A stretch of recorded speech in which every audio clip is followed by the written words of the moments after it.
What's going on? Why is this sworn enemy lying next to him? Since he was awakened by the phone ringing in his ear, he woke up groggily, raising his hand to answer. His elbow barely moved. The aching sensation from his bones immediately jolted him awake. The phone's ringtone was irritating. He frowned deeply. His eyelashes fluttered a few times with his movement. Then he clicked his tongue impatiently, struggling to get up and hang up the phone. This was no small matter. The soreness and intense pain from below instantly shot from his feet to the top of his head. It hurt so much he grimaced. At the same time, it also brought back scattered memories from last night. A handsome, rugged face quickly flashed through his mind. After recalling certain details, he was clearly almost startled. He stiffly turned his head back, and sure enough, there was still a man lying next to him. Moreover, this man turned out to be his sworn enemy, Chin Man. Memories came flooding back. Ji-ran recalled that after drinking for 3 rounds at the bar last night, his drinking buddies eagerly told him that they had just seen Chin Man, whose family had recently gone bankrupt. In the bar, the two had been sworn enemies since their student days. As soon as Ji-ran heard this news, he immediately stood up and asked, "Where did you see him?" Upon learning that Chin Man was in the bathroom, Ji-ran stormed towards the bathroom. He planned to thoroughly humiliate Chin Man later. Sure enough, as soon as Ji-ran pushed open the door, he saw Chin Man washing his hands. The former business rising star who used to be on magazine covers every other day, now reduced to this sorry state. Thinking of this, he took out a black card from his wallet and threw it at Chin Man. "Hey, I heard you went bankrupt? Need some financial aid? Just sleep with me once." But before he could finish speaking, Chin Man showed a thoughtful smile and immediately agreed. With all his memories flooding back, Ji-ran now wanted to light a cigarette to calm down. But clearly, the situation didn't allow it, so he could only pick up his pants from the ground and hurriedly try to put them on. However, his body was in so much pain that his hands were involuntarily shaking. After struggling for a while without success, the man on the bed woke up. He grabbed Ji-ran's clothes. "Where are you going?" The man's voice was low and hoarse, breaking the silence. Ji-ran's movements instantly froze. He turned his head to see Chin Man's eyebrows slightly raised, his eyes carrying a hint of casual inquiry. "You're not thinking of running away after sleeping with me, are you?" Ji-ran's eyes widened. He quickly stood up to distance himself from him. "Me? Run? You didn't run. Why would I run?" But his movement was too sudden. Accidentally straining his waist, he instantly grimaced in pain. But there was no way he would show weakness in front of Chin Man, so he gritted his teeth and said, "I'm going to buy you a coffin. What style do you prefer?" Chin Man sat up, his gaze sweeping over a certain part of Ji-ran's body before casually saying, "Any style is fine, as long as you keep your word. First, pay up for this financial aid. Don't pretend you don't know me after sleeping with me." Ji-ran instantly laughed in anger. "Did I sleep with you? Or did you sleep with me?" Chin Man smiled ambiguously and looked up to ask, "Well, did you enjoy it?" Ji-ran was stunned. Following Chin Man's words, he instinctively shifted his gaze to look at the silhouette beneath Chin Man. Then he sneered, "Me? Enjoy? You're dreaming. That toothpick of yours isn't even enough to pick teeth with." Chin Man nodded slightly, then lifted the blanket and said, "Just wait." Ji-ran was startled. "Wait for what? Want to fight?" As he spoke, he picked up the pants from the ground and threw them at him. "If you want to fight, at least put on your clothes. Otherwise, when the ambulance comes later, it won't look good to be carried out naked." Chin Man put on his clothes while speaking. "I have professional ethics. I don't hit my clients. I'm going next door to ask. Since you don't seem to understand." "Ask what?" Chin Man snorted with a laugh. "Ask them if they heard any moaning last night. Then tell your friends you're trying to eat for free." Ji-ran was shocked. He had never realized Chin Man could be so shameless. Although they were sworn enemies, Chin Man was usually cold and aloof. Today's version of him, insisting on payment for financial aid, seemed like a completely different person. Ji-ran said, "Chin Man, have you no shame?" Chin Man shrugged indifferently. "I'm already bankrupt. What use do I have for those superficial things?" "Fine, you win."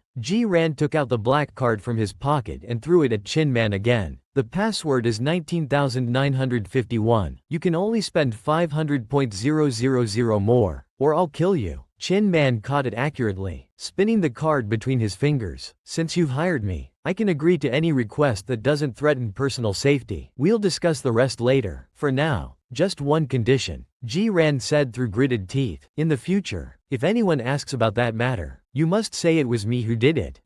It was your first time. You didn't know how to control yourself. It was my fault for not serving you well. Here's my health check report. Don't worry, I'm clean." The first episode said, Ji-in woke up to find his sworn enemy sleeping next to him. Recalling his drunken folly from last night, Ji-in wanted to slip away quietly. Who would have thought his sworn enemy Chin Man would wake up at this moment? Not only that, but he also claimed that Ji-ran had hired him for the night and demanded payment. Left with no choice, Ji-ran had to give him the card. His only request was that if anyone asked about what happened last night, Chin Man must say he was the one who got slept with. Regarding the sugar daddy's request, Chin Man raised an eyebrow and smiled. I know. If anyone asks me, I'll say you were amazing. You did me so hard I was in and out of consciousness. You didn't let me rest all night. Ji-ran was furious, feeling like his lifespan had suddenly decreased by 20 years. I didn't ask you to be so damn detailed. Alright, Chin Man nodded, taking out his phone. Let's exchange contact information. Since I've taken the money, I naturally need to remember. You can find me in the future if you need that kind of service. Ji-an's face turned red with anger again. But the situation was a bit tricky now, and it wasn't good to fall out with him. So after exchanging contact information, he hurriedly left. After leaving the hotel, Ji-in called a taxi and went to a small suburban villa he had bought recently. The first thing he did when he got back was to take a shower. Entering the bathroom,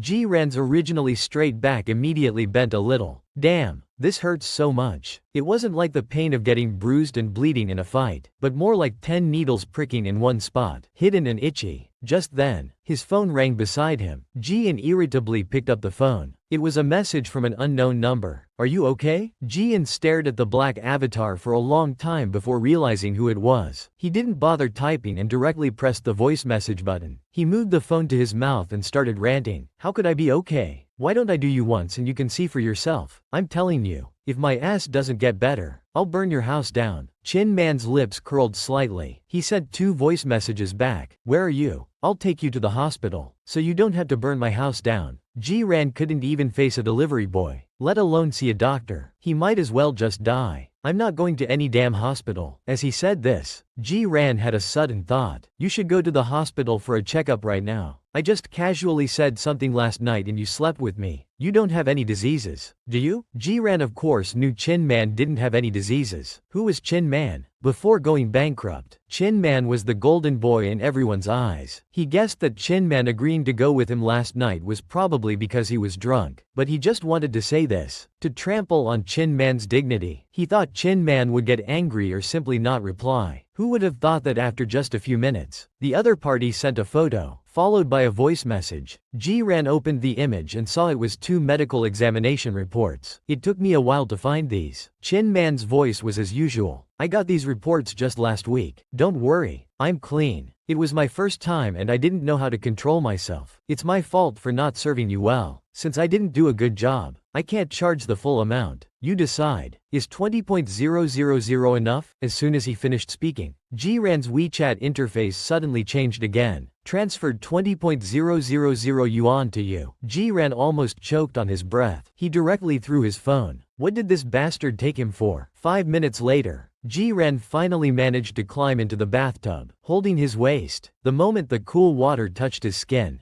Ji-ran felt like he came back to life. Gritting his teeth, with one foot propped on the bathtub, he picked up his phone. Unexpectedly, he came across a WeChat Moments post from Chin Man. It was just 2 simple words, looking for work. When Ji-ran saw these 2 words, he was completely shocked. He couldn't believe Chin Man would post such a thing. He repeatedly opened the profile picture to confirm several times before he could believe that this post was indeed from Chin Man. Lying in the bathtub, he couldn't help but feel emotional. All along, his impression of Chin Man had been that of a proud but not arrogant person. Could bankruptcy really turn that cold-faced, disdainful guy into what he was now? Let me tell you, I would never be interested in Chin Man in this lifetime. In the previous episode, while Ji-ran was taking a bath, he came across Chin Man's WeChat Moments post. He discovered that the once cold and aloof person was now looking for work on social media. He couldn't help but feel emotional. Could bankruptcy really turn that cold-faced, disdainful guy into someone so vulgar? For some reason,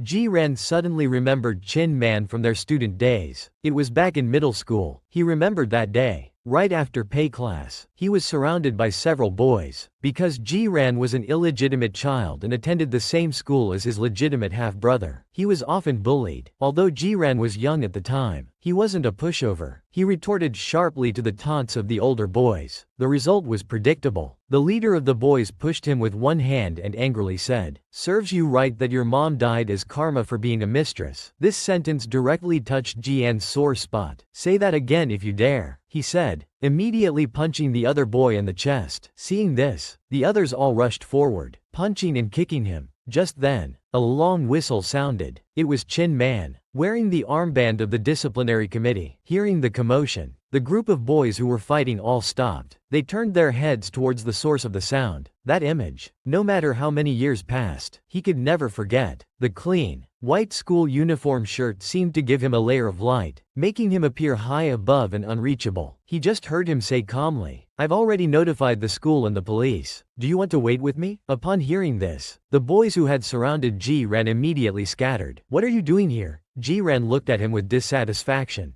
"Don't tell me you're here for a stroll because you're too full." Jiran, "You're hurt. Come with me to the infirmary first." Chin Man's face showed no expression. That calm tone instantly made Jiran bristle. "Get lost. Those bastards couldn't possibly hurt me." Chin Man lowered his eyes and said nothing more, just silently looking at the injuries on his face. After a long while, he finally spoke softly. "This is your 5th fight this month." Jiran awkwardly turned his face away. "None of your business." As he said this, he turned to leave. Chin Man reached out to grab him, but accidentally touched the wound on his arm. Jiran hissed in pain and shouted, "Let go." Chin Man released his hand and just watched as Jiran walked out of the alley. Such a high and mighty flower. And half a minute ago he was looking for work on social media. The water in the bathtub had already cooled. Jiran snapped back to reality, cursing silently. "It's been so long. Why am I thinking about this?" He opened the all-black avatar and blocked him. After showering, he casually put on a bathrobe, preparing to dry his hair. Just then, someone rang the doorbell. Who could be so inconsiderate to come early in the morning?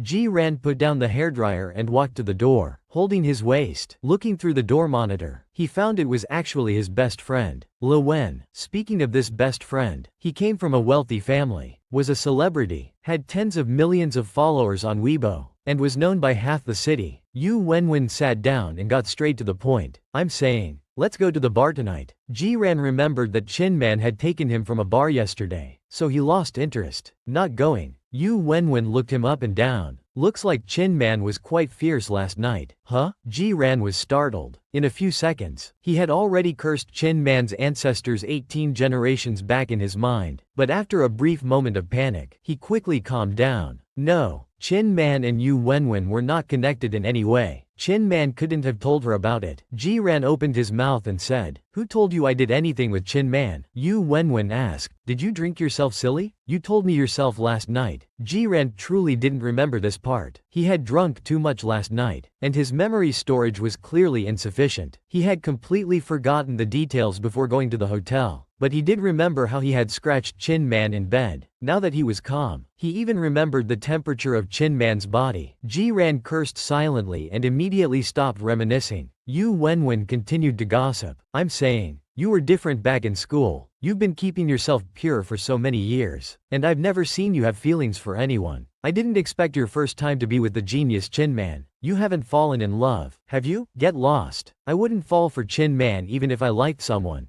Jiran interrupted him directly. "Stop talking nonsense. And what if I tell you I was the one who did him last night?" Chin Man looked at Jiran seriously. "If your body hasn't recovered, we won't be able to do business later." In the previous episode, Jiran's best friend Yu Wenwen came to see him. During the conversation, he asked about what happened between him and Chin Man last night. Jiran even said, "What if I tell you I was the one who did him last night?" Yu Wenwen fell silent upon hearing this. After a long while, he finally spoke, his voice full of shock. "Are you out of your mind? With your conditions, you could have anyone throwing themselves at you just by standing there. Why did you have to ruin Chin Man?" He didn't give Jiran a chance to speak and continued to roar. "You should know, Chin Man is the dream lover of thousands of us, and you just ruined him like this." Jiran was speechless. "Yu Wenwen, where's your dignity?" Yu Wenwen sneered. "How much is dignity worth? Hurry up and tell me, how much did you pay Chin Man? I want to try too." Maybe I can even make him come back. Impossible. Ji-ran interrupted him directly. Stop talking nonsense. I'm a clean freak. I've already made a long-term arrangement with him for a year. Yu Wenwen waved his hand. That's no fun. Then bring Chin Man to the bar tonight. Everyone in the circle knows you left with Chin Man yesterday. They're all waiting to see you show off. Hearing this, Ji-ran's face darkened. Does everyone know about this? Yu Wenwen looked at him with schadenfreude. Who told you to be so agitated last night? You almost wanted everyone to know you had hired Chin Man. Ji-ran had a headache. He originally didn't intend to actually do anything with Chin Man,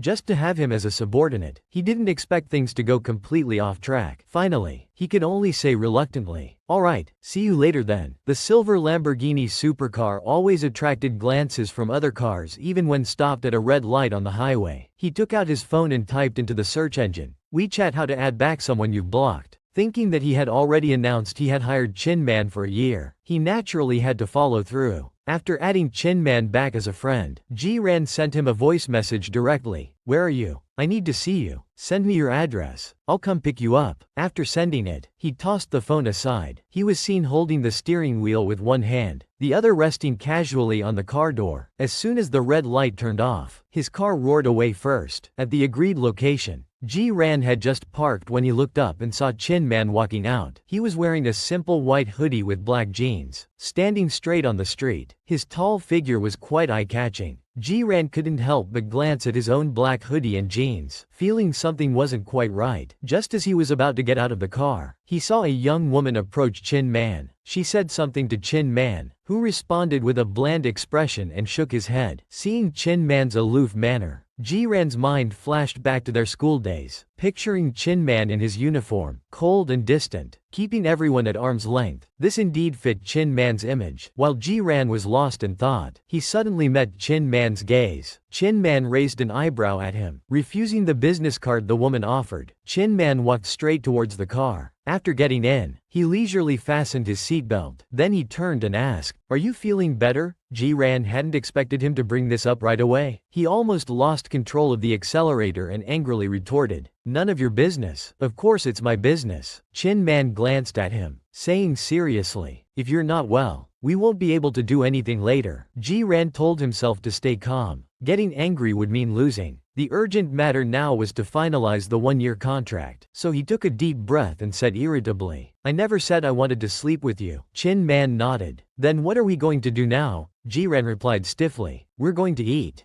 After saying this, he didn't look at Chin Man again. He stepped on the gas and sped away. "You want to sponsor me for a year? Is my service that good?" Ji-ran had reserved a spot at a Japanese restaurant, simply because the private rooms were quiet, convenient for discussing business. After sitting down, he randomly ordered 2 dishes from the menu. When the waiter closed the door, Ji-ran leaned back in his chair and got straight to the point. "Let's discuss a contract. How much money do you want for a year's sponsorship?" Chin Man knew that Ji-ran never played by the rules, but hearing this, he was still a bit surprised. He gently put down his chopsticks and wiped his mouth leisurely. That refined and elegant manner made Ji-ran scoff. What kind of man wipes his mouth like that while eating? So affected. Chin Man smiled. "You want to sponsor me for a year? Was my service that satisfying?" Upon hearing this, Ji-ran instantly exploded with anger. He kept taking deep breaths, telling himself to stay calm. After a long while, he said impatiently, "Chin Man, if you don't want to continue living in this city, keep joking around. Let me tell you, I'm sponsoring you, not because I want to sleep with you." Chin Man looked up at him, his tone ambiguous. "Then why are you giving me money? Could it be that you don't like my body, but like me as a person?"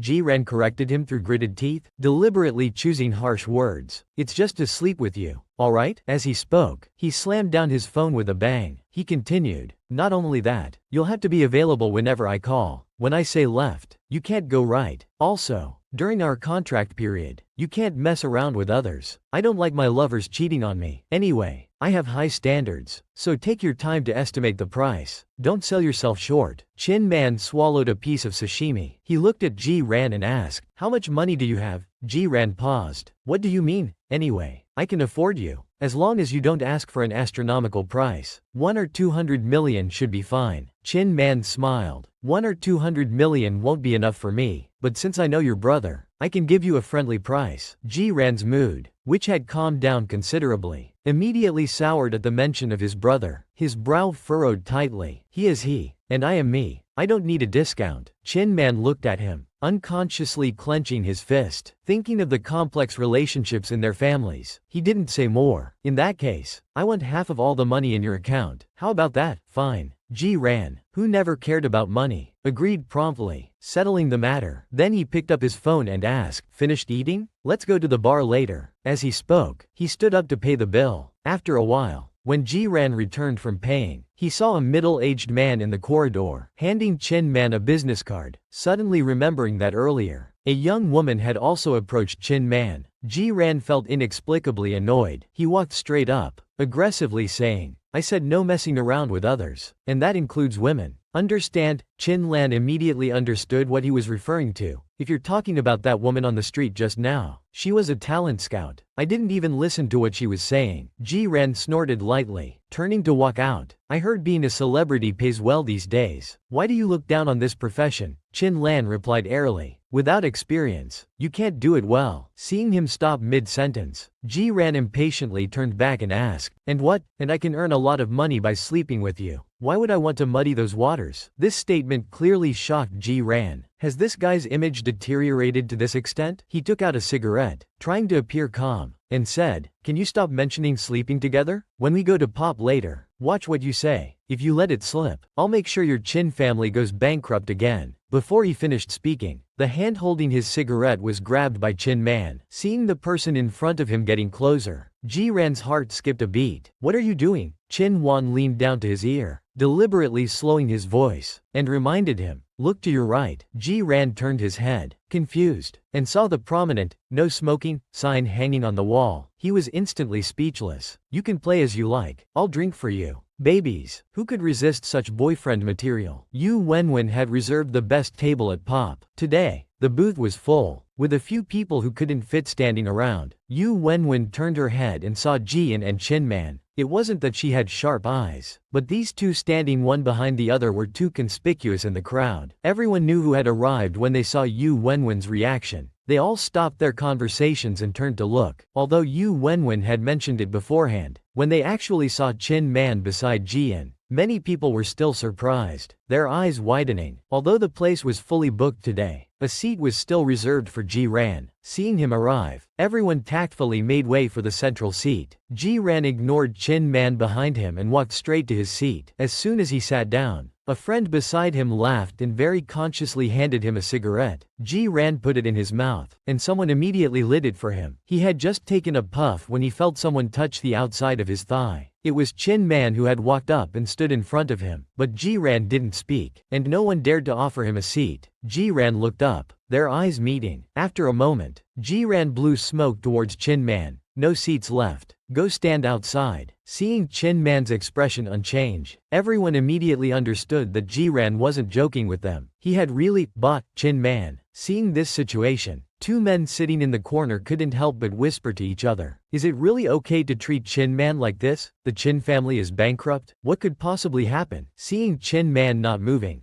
Ji Ran said irritably, "Didn't you hear me? Don't stand there in the way." Yu Wenwen stood up to interrupt him and waved at the person to Chin Man's left. "Quick, move over and make room for Chin Man." Knowing Yu Wenwen was trying to smooth things over, Ji Ran flicked his cigarette ash without a word. Seeing he had no objection, the person next to him carefully made room. Chin Man calmly took a seat on Ji Ran's other side. The entire booth instantly fell into a deathly silence. Yi Wenwen couldn't help but tug on Ran's sleeve, trying to break the deadlock. "Little Ran, you're amazing. You're so awesome. Bringing Chin Man here today. You've opened everyone's eyes." As soon as she finished speaking, someone fired the first shot. "Ji Ran, you're late. You should drink 3 glasses as punishment." It was Guj, a well-known rich playboy who had always been at odds with Ji Ran. He had his arm draped impolitely over a woman's shoulder, while his other hand raised a glass. "I'll drink with you." Ji Ran glared at Yu Wenwen, his eyes questioning. "What's this? You invited all sorts of riffraff?" Yu Wenwen looked innocent. "I didn't invite him. He was at the next table earlier. Looks like he came for you." Seeing this, Ji Ran said nothing more and didn't look at Guj. He picked up the full glass of wine in front of him and downed it in one go. That disdainful look made Guj's teeth itch with anger. "Damn, This kid was ignoring him, not appreciating the favor. Huh?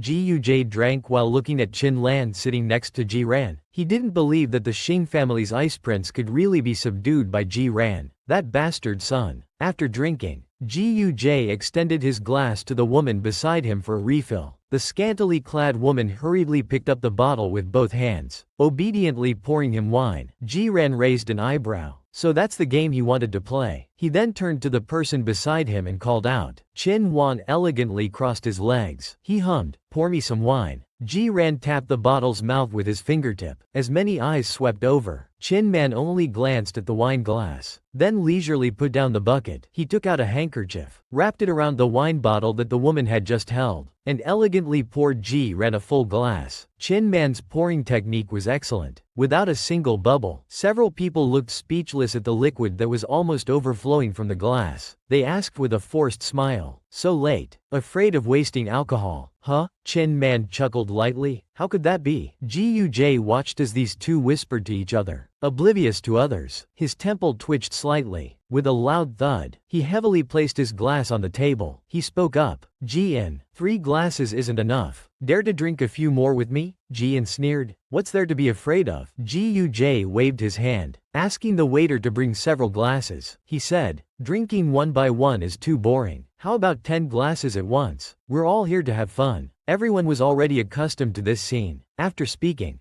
Guj mixed 2 types of foreign liquor and filled 10 glasses. Then he pulled his female companion closer. "It's no fun with just the 2 of us. How about this? If I lose, Lily drinks." He looked behind the group. "If you lose, let Mr. Chin drink." Ji Ran hesitated, then said, "It's just us 2 drinking. It has nothing to do with others." Before he could finish, Chin Man directly agreed for him. "All right." Ji Ran said no more, just staring at him steadily. "Great." Guj succeeded. He raised his hand, and Lily immediately cozied up to him. "You're so bad. Why do I have to drink?" Ji Ran turned his head and frowned. "Are you crazy? This is whiskey mixed with brandy. The alcohol content is no joke." Chin Man's face showed no expression. He just calmly said, "You play as you like. I'll drink for you." Since he's being so protective, I'll protect myself. As mentioned in the previous episode, faced with Guj's challenge to drink 10 glasses at once, Chin Man boldly agreed in front of Ji Ran. He said, "You play as you like. I'll drink for you."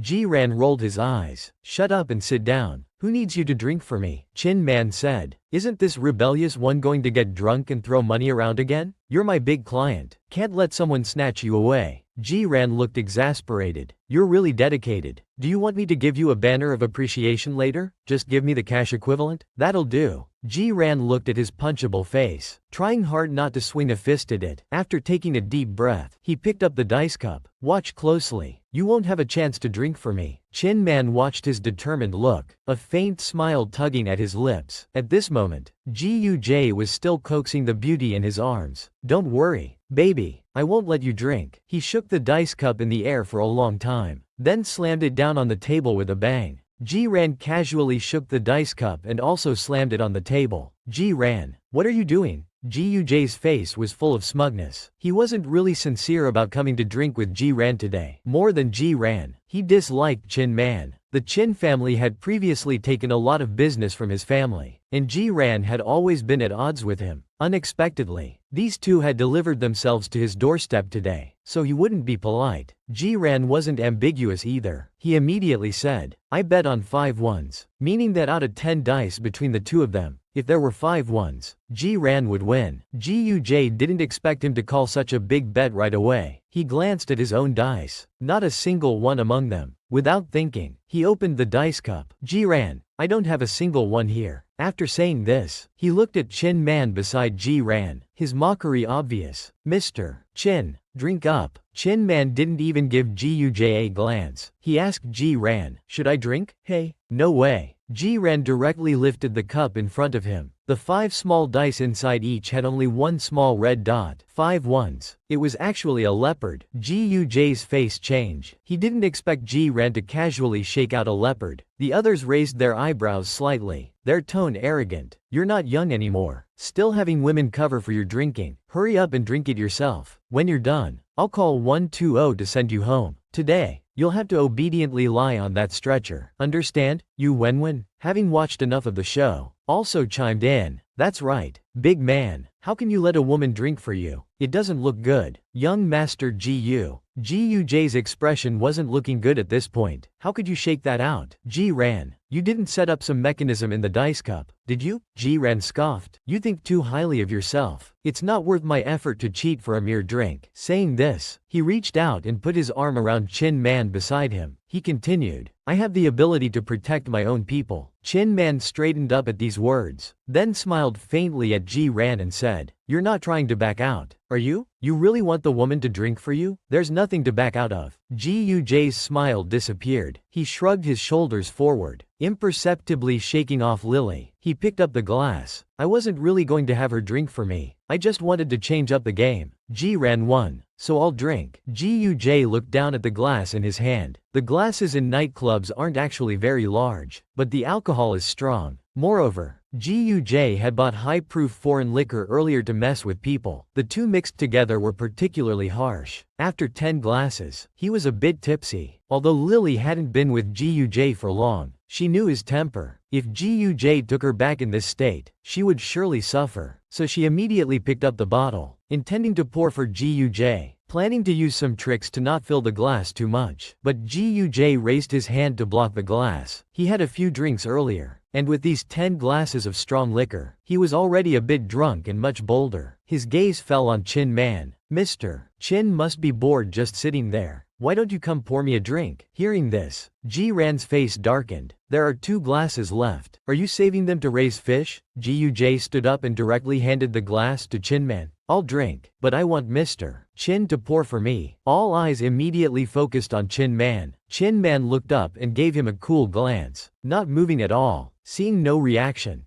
Guj urged, hurry up, don't delay our drinking. A flash of Chin Man's usual aloofness and coldness passed over his face, quickly returning to normal. He was about to speak when he was cut off. Why should he pour for you? Don't you have hands? Or are there no waiters in this bar? Thinking that even if Chin Man was a tiger fallen to the plains, bullied by dogs, he could only be his prey. No one else could touch him. Guj became angry. His family is bankrupt. What's wrong with pouring me a drink? Ji-ran retorted. What's his bankruptcy to you? Ji-ran looked at Chin Man's back. I don't care who he is. He's under my care now. As mentioned in the previous episode, after 10 glasses of alcohol, Guj became bolder. He directly said his family was bankrupt. So what's wrong with asking him to pour a drink? Ji-ran immediately retorted. What's his bankruptcy to you? Guj stood up abruptly. The club manager, who had been standing aside for a long time, saw the situation was not good and quickly stepped forward. Bosses, how come you two are sitting together? That's not good. Young Master Gu, we've kept your previous seat. Why don't you go back there? Guj still stood there with an ashen face. Ji-ran had embarrassed him in front of so many people. If he swallowed this, how could he show his face in the future? The club manager's face turned bitter, standing there at a loss. Both of these were hot-tempered big shots he couldn't afford to offend. Yu Wenwen was frantically signaling to Ji-ran, telling him to give Guj a way out. After all, Guj's father had some shady background. In such a chaotic place, they might not really be able to handle Guj. But Ji-ran completely ignored her hints. He had already figured it out. This person kept coming to provoke him every few days. Sooner or later they would have to face off. Might as well do it now. Just then, Chin Man suddenly spoke up. It is a bit crowded. You have your own seat. Why are you trying to take someone else's? Are you short on money for drinks? No one expected Chin Man to speak up. Guj first stiffened, then his eyes widened. What? Before he could finish, Chin Man suddenly leaned closer to Ji-ran. Since you're old friends, why don't you pay his bill for him? Ji-ran paused for a moment, then instantly understood. A smirk appeared on his lips as he lazily leaned back on the sofa. He waved to the manager and said condescendingly, "Did you hear that? Put it all on my tab." Guj exploded instantly. So he first picked on the easier target. Chin Man, who told you to butt in? Still think you're a big boss? Want to bet I can make you come in standing and leave lying down?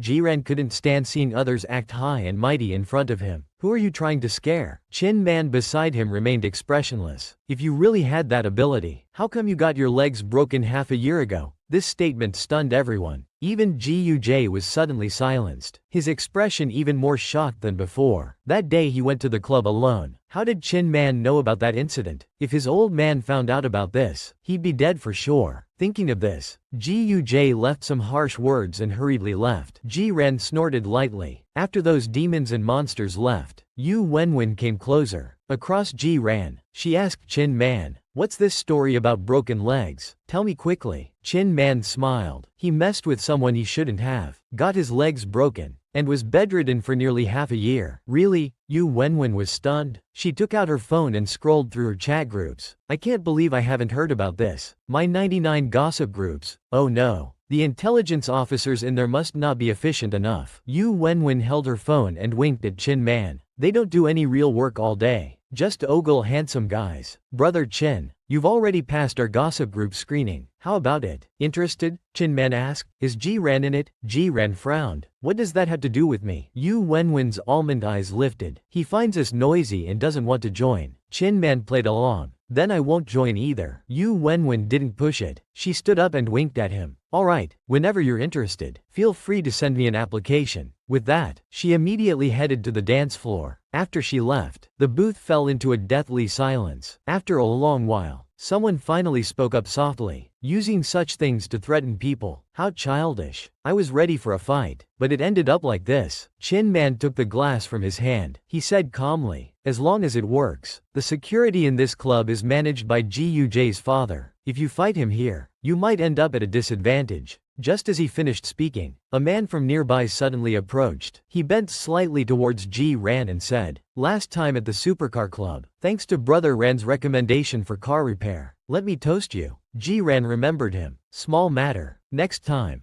be careful when turning. You always turn too sharply. Easy to go off track. The man laughed dryly and scratched his head. I was just trying to drift coolly like you. Ji-ran picked up his glass and clinked with him. Maybe you can't learn it. Come play dice with me for a while. Chin Man quietly watched them from the side, thinking to himself that he liked racing in his spare time. Just then, the phone in his pocket suddenly vibrated. Chin Man looked away, took out his phone and glanced at it. Then he stood up and said to Ji-ran, "I'm going to the bathroom." Ji-ran grunted in response without turning his head. After Chin Man left, the man in front said, "Brother Ran, I have to tell you, Chin Man isn't someone to mess with. You really shouldn't compete with him. I've seen him at a cocktail party." "Do you know who he was talking to?" Ji-ran asked carelessly. "Who? The King of Heaven?" the man continued. "Almost. I'm not exaggerating." Ji-ran paused, leaning back on the sofa lazily. "I don't care who he is. He's under my management now. Don't worry. I'll definitely be on time for such an important occasion." After hanging up his mother's call, Chin Man turned and walked to the sink to wash his hands. Chin Man. Chin Man. Hearing this, he looked up to see a familiar face behind him. The young boss who had just taken over a certain company. Chin Man pulled out a paper towel and wiped his hands. With a faint smile, he asked, "Do you need something from me?" The young boss looked around and said, "I know your family's current situation. My company has a big project at the end of the year. As long as you're willing to come over, it's yours. I can give you this much commission." The young boss made a gesture indicating a number. Chin Man glanced at it. "Your company is quite generous." The young boss's eyes lit up. "That's nothing. I know many companies want to recruit you." "So, you mean?" Chin Man smiled and interrupted him. "Sorry, I found a good part-time job recently. I plan to rest for a while. I'm not considering formal work for now." After finishing, Chin Man returned to the booth. He found that the others were no longer in their seats. He asked the person who had toasted Ji-ran earlier, "Where's Ji-ran?" The man hesitated and explained, "Brother Ran suddenly received a call and left in a hurry." "Didn't he tell you?" Seeing Chin Man's silence, the man panicked and continued, "It must have been something urgent. I'm sure he didn't mean to leave you here." After these words, Chin Man's expression softened a bit. He nodded and smiled. "I know. He's someone who considers others." As soon as he finished, the man was stunned. He wondered if they were talking about the same person.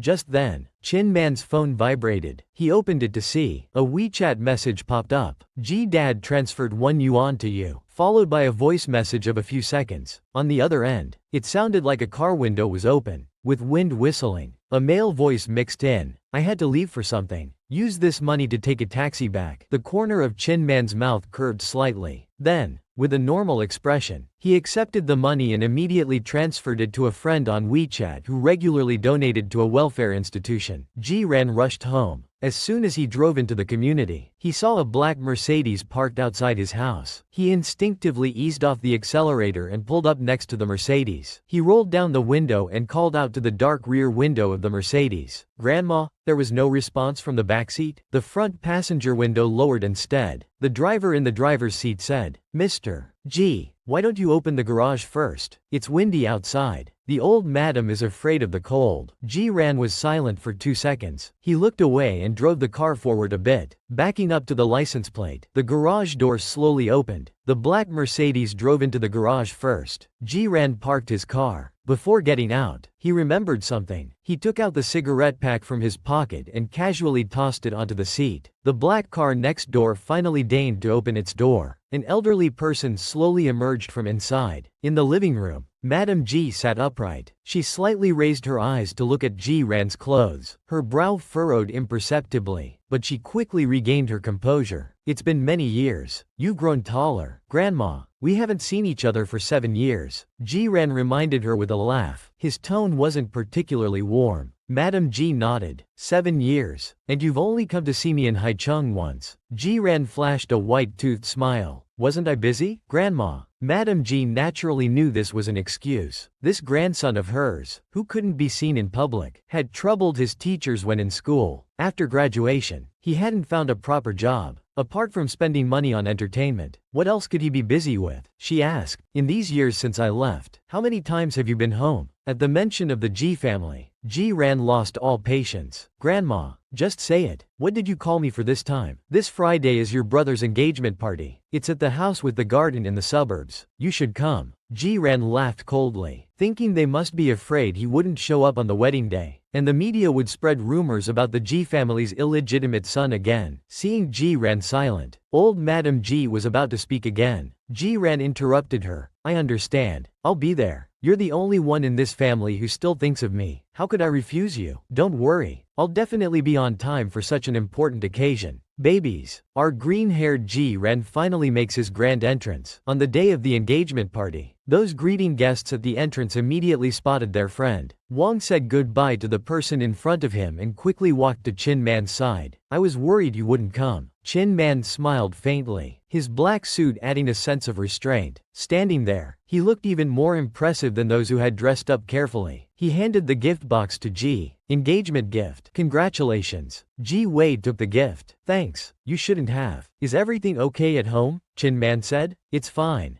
Ji Wei patted his shoulder. "Given the situation, I won't say more. If you need anything in the future, just let me know." Chin Man nodded. "I'll go in first. You go attend to other guests." A familiar voice sounded from behind. Chin Man paused. He turned to look at the source of the voice. When he saw clearly, Chin Man couldn't help but smile. Ji-ran was wearing a custom-made black suit, slim-waisted with long legs, noble and elegant, with his already delicate and handsome features. He should have been a pampered prince, yet he had dyed his hair a striking, flamboyant green color that looked particularly vibrant in the sunlight. Seeing Chin Man, Ji-ran also smiled, but he quickly composed himself, putting on a harmless smile, and said to the frowning Ji Wei, "Happy engagement, brother." Ji Wei's cold voice showed that he was holding back a lot because of the presence of others, but his tone was still unfriendly. "Why are you here?" Ji-ran flicked his hair. "It's my brother's engagement. Of course I should come to congratulate. Where's my sister-in-law? Which family's daughter is she?" Ji Wei's face turned ashen. This brother in his eyes was the symbol of his father's betrayal of the family. Every time he saw Ji-ran, he couldn't suppress the fire in his heart. "No one sent you an invitation." Ji-ran remembered something and took out an exquisite invitation from the inside pocket of his suit. He waved it in front of Ji Wei. "An invitation? I actually have one."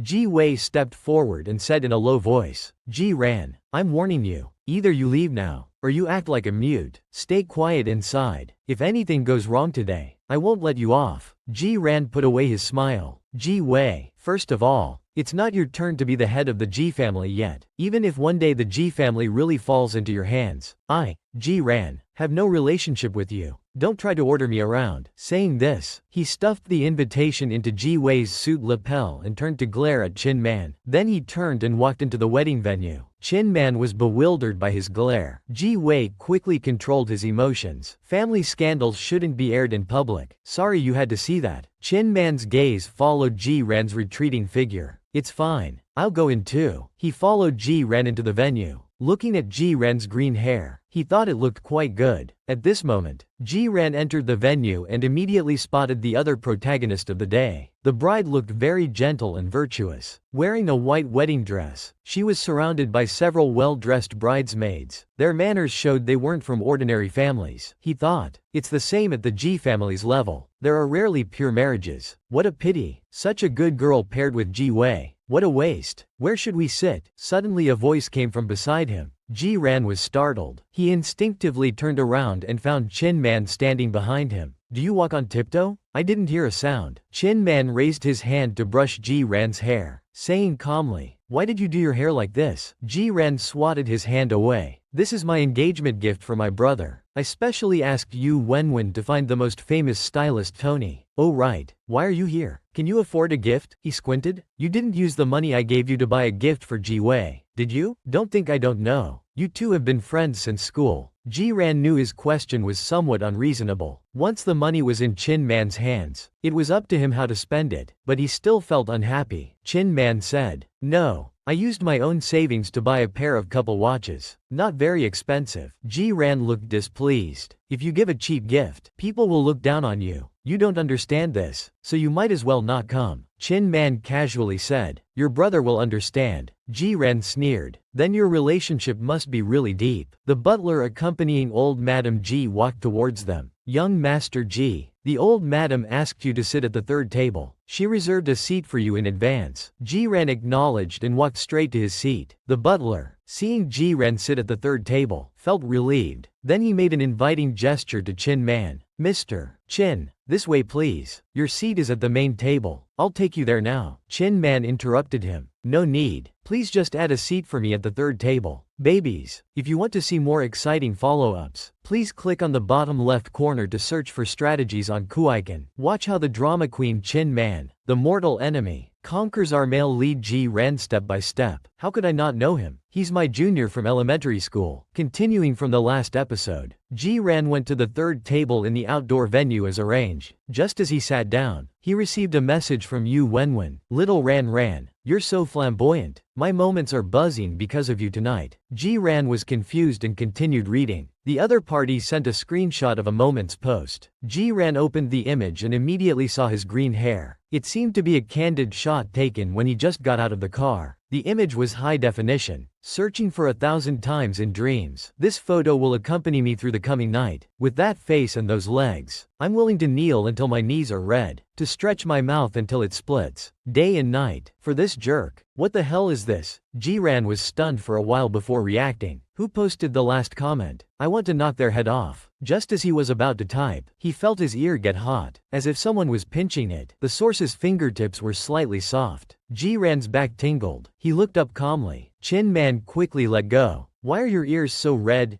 Ji Ran quickly closed the chat window. Who allowed you to touch me? Are you a stalker? Chin Man sat down next to him very naturally and said in a low voice, isn't my job to accompany you? Ji Ran glanced at him. I'm not a woman. I don't need you to accompany me. When I need you, I'll naturally find you. Don't always come around for no reason. The junior said. Your words are quite hurtful. Chin Man, in full drama mode, pretended to be hurt and said, but you never find me. Have you grown tired of me? Their combination was too peculiar. An illegitimate son and a bankrupt. People at the table couldn't help but observe them and start whispering, obviously annoyed at being watched. Ji Ran just wanted to end this conversation quickly. That's right, I'm a scumbag. Do you have a problem with that? Chin Man replied. No, I just like scumbags. Ji Ran was speechless, suddenly not knowing how to respond. At that moment, under the table, Chin Man suddenly held Ji Ran's hand. Ji Ran was stunned, turned his head, and saw the other person looking at him seriously. Ji Ran, I came specially to see you today. Ji Ran quickly withdrew his hand, awkwardly saying, you don't need to try so hard. I won't dock your pay. Chin Man chuckled softly. then withdrew his gaze. The market isn't good now. Nothing's easy. When you need to work hard, you have to. Ji-ran sighed in relief. Indeed, this was quicker. Chin Man was more normal now. He was too mushy earlier. Really unbearable. Not wanting to talk to him, Ji-ran put on his earphones. I'm going to play a game. Do what you want. Chin Man watched him open the game interface and smiled faintly, thinking to himself, let's take it slow. Can't rush. Meanwhile, at the venue entrance, Ji-ran's father, Ji Ba-jung, had just arrived. He looked around at the decorations and frowned. This engagement party is too elaborate. Why not hold it in a hotel ballroom? Ji Wei also looked helpless. He said he likes gardens. He referred to his fiancée. Ji Go-jung grunted. About to enter, Ji Wei quickly stepped forward. By the way, why did Ji-ran come? My mom will definitely be unhappy when she sees him. Ji Go-jung looked at him. Is it you who's unhappy, or your mom? Don't worry, your mom knows what's important. As for you, you've lost your composure over someone insignificant. Ji Wei gritted his teeth. I understand. Ji Go-jung seemed to remember something. Has Chin Man arrived? I need to talk to him about the land in Shinja Road. Ji Wei pointed to a spot not far away. He just went in. After walking a few steps, they saw Chin Man and Ji-ran sitting together. Both were looking down at their phones, appearing quite intimate. At this moment, Ji-ran was cursing under his breath in frustration. Damn it, died again. Chin Man said, I warned you. There's someone in the bottom right corner. Seeing Ji-ran still not responding, he suddenly realized Ji-ran's earphones might be too loud. The right earphone was suddenly removed. Ji-ran turned his head angrily. What are you doing? Chin Man said. The volume is so high. Don't you want your ears anymore? Ji-ran snatched back the earphone, cursing softly. It's because you keep nagging in my ear. Ji Ba-jung walked over at this time. Chin Man quickly stood up. Uncle Ji, long time no see. Ji Ba-jung walked to Chin Man's side without looking at Ji-ran. Why didn't you tell me you were coming? Ji-ran pouted, thinking to himself, calling him so intimately. One might think Chin Man is the son.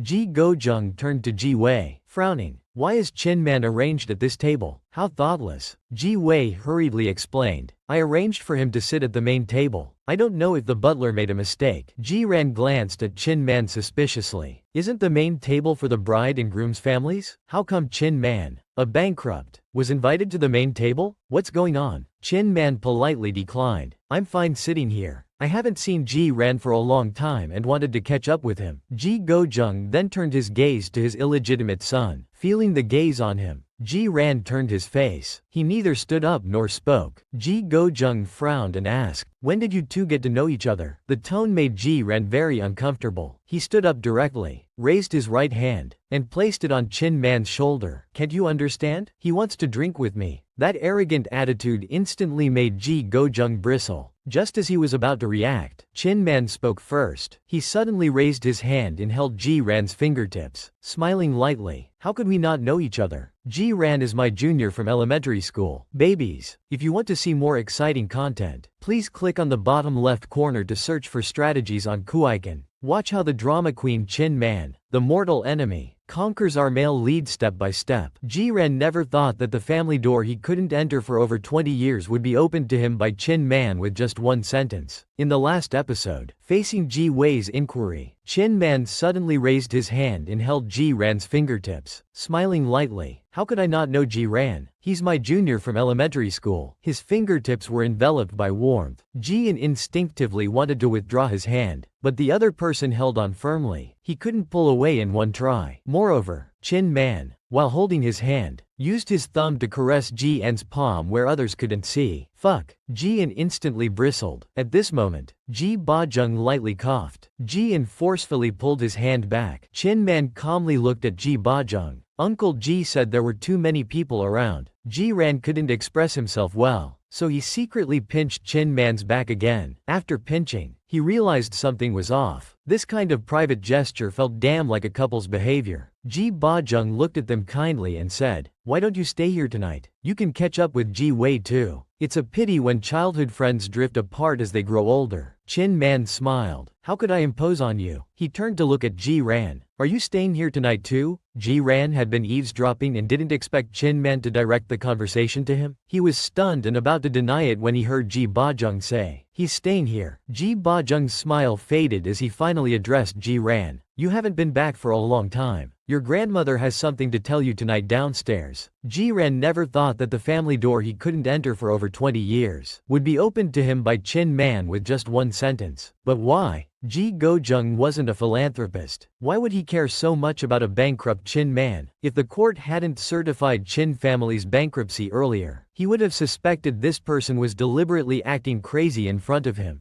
Ji Bajung dropped this sentence, then said to Chin Man, "Mr. Lin and others were just asking about you. Let's go greet them." Chin Man nodded and replied, "All right." Then he turned to Ji-in and said, "Junior, I'll be right back." Ji-in rolled his eyes. "Just go. Why tell me?" Chin Man smiled at him, then turned and left. Ji-in sat back down, letting out a long sigh. Finally, some peace and quiet. He swirled the red wine in his hand, his gaze fixed on Chin Man. He thought to himself, his former friend Mei had said Chin Man was following closely behind Ji Gojung. Those nearby were all old foxes from the first few tables. Chin Man was smiling, elegant, his every move like that of a seasoned businessman. Hypocrite. Ji-ran cursed inwardly, raising his glass and taking a gulp. Bored from sitting too long, Ji-ran put down his glass. He decided to go to the bathroom for a smoke. In the stall, he had just lit up when he heard several footsteps. Chin Man. What's going on? Did he really go bankrupt? What a coincidence. Ji-in exhaled a smoke ring and continued listening. At this time, Ji-wei spoke. So what if he's bankrupt? My dad values character. Besides, my dad always liked him and wanted to promote him. Ji-in silently agreed. Even a ghost wouldn't believe that statement. Is that so? By the way, I think I just saw Ji-ran. Ji-wei's voice grew louder. How annoying. Why mention that bastard? Another person hurriedly said. Don't be angry. I'm just curious. Why did you invite him? Are you trying to mess with him? Just say it. We'll all help you. Ji-ran squinted, thinking, come on then. We'll see who messes with whom. Ji-wei's voice continued. That bastard was invited by my grandmother. It's my engagement party today. Don't cause trouble. I'll find an excuse later to have security throw him out. Ji-ran took a deep drag of his cigarette. Then he stubbed out the cigarette and opened the stall door directly. I heard you want to throw me out. Ji-wei, aren't you taking yourself too seriously? As Ji-ran spoke, smoke billowed from his mouth. Let me tell you, not only can't you throw me out, but tonight you'll have to open your doors wide and invite me to stay. Ji-wei's face immediately darkened. His friend reacted first, pointing at Ji-ran. You, what about me? Ji-ran patted his hand away, looking Ji-wei up and down. This friend of yours is as thin as a stick. Want to bet if I punch him, he'll fly from the bathroom to the podium? Ji-wei angrily said. The atmosphere instantly turned cold as ice. After a while, Ji-ran finally spoke. Just kidding. How could I hit someone? His tone was particularly insincere. He looked at the two of them, satisfactorily adjusted his suit, and said with a fake smile, I'm done here. Carry on. You don't need to tell me. I'm not very interested in your family affairs. Meanwhile, at the wedding venue, Chin Ban was talking with an attractive woman, Han Zan. Seeing Ji-wei return to his seat with an unhappy expression, she wondered who had upset him. Just then, Ji-ran walked out of the bathroom nonchalantly, looking as if he owned the place. Ji-wei couldn't help but glare at him. It seemed the culprit had been found. They watched Ji-ran all the way back to the main table. The earlier friendly gesture had been rejected. The young cousin felt a bit embarrassed. Seeing Ji-wei return, she quickly called out, brother, with a red face. Ji-wei grunted in response, quickly hiding his previous displeasure. He smiled. You always said you wanted to meet Chin Man. Satisfied now? Then he turned to Chin Man. My cousin has admired you for a long time. You should at least dance with her later. Chin Man's smile didn't change. For a long time? Ji-wei said. Yes. She went to the same high school as us. She's also your junior. Chin Man smiled apologetically. Sorry, I don't quite remember. The girl's smile stiffened slightly, but her voice remained sweet. It's okay. I didn't expect you to. Ji-wei continued. Getting to know each other now is just as good. Chin Man, my little cousin really looks up to you. She's preparing for the university you attended. Since you're her senior, why not help her out? Chin Man nodded and took out his phone. In that case, the girl's eyes lit up, and she immediately opened her WeChat. Chin Man held his phone in front of the girl. On it was clearly a QR code for a business card. I have a friend still doing his master's there. Contact him. He'll help you. When Chin Man returned to the table, Ji-ran was staring intently at his phone, engaged in an intense gunfight. Without looking up, he said in a voice only the two of them could hear, Chin Man, I'm warning you, if you dare use my money to get with someone else, you'd better be prepared to die. My,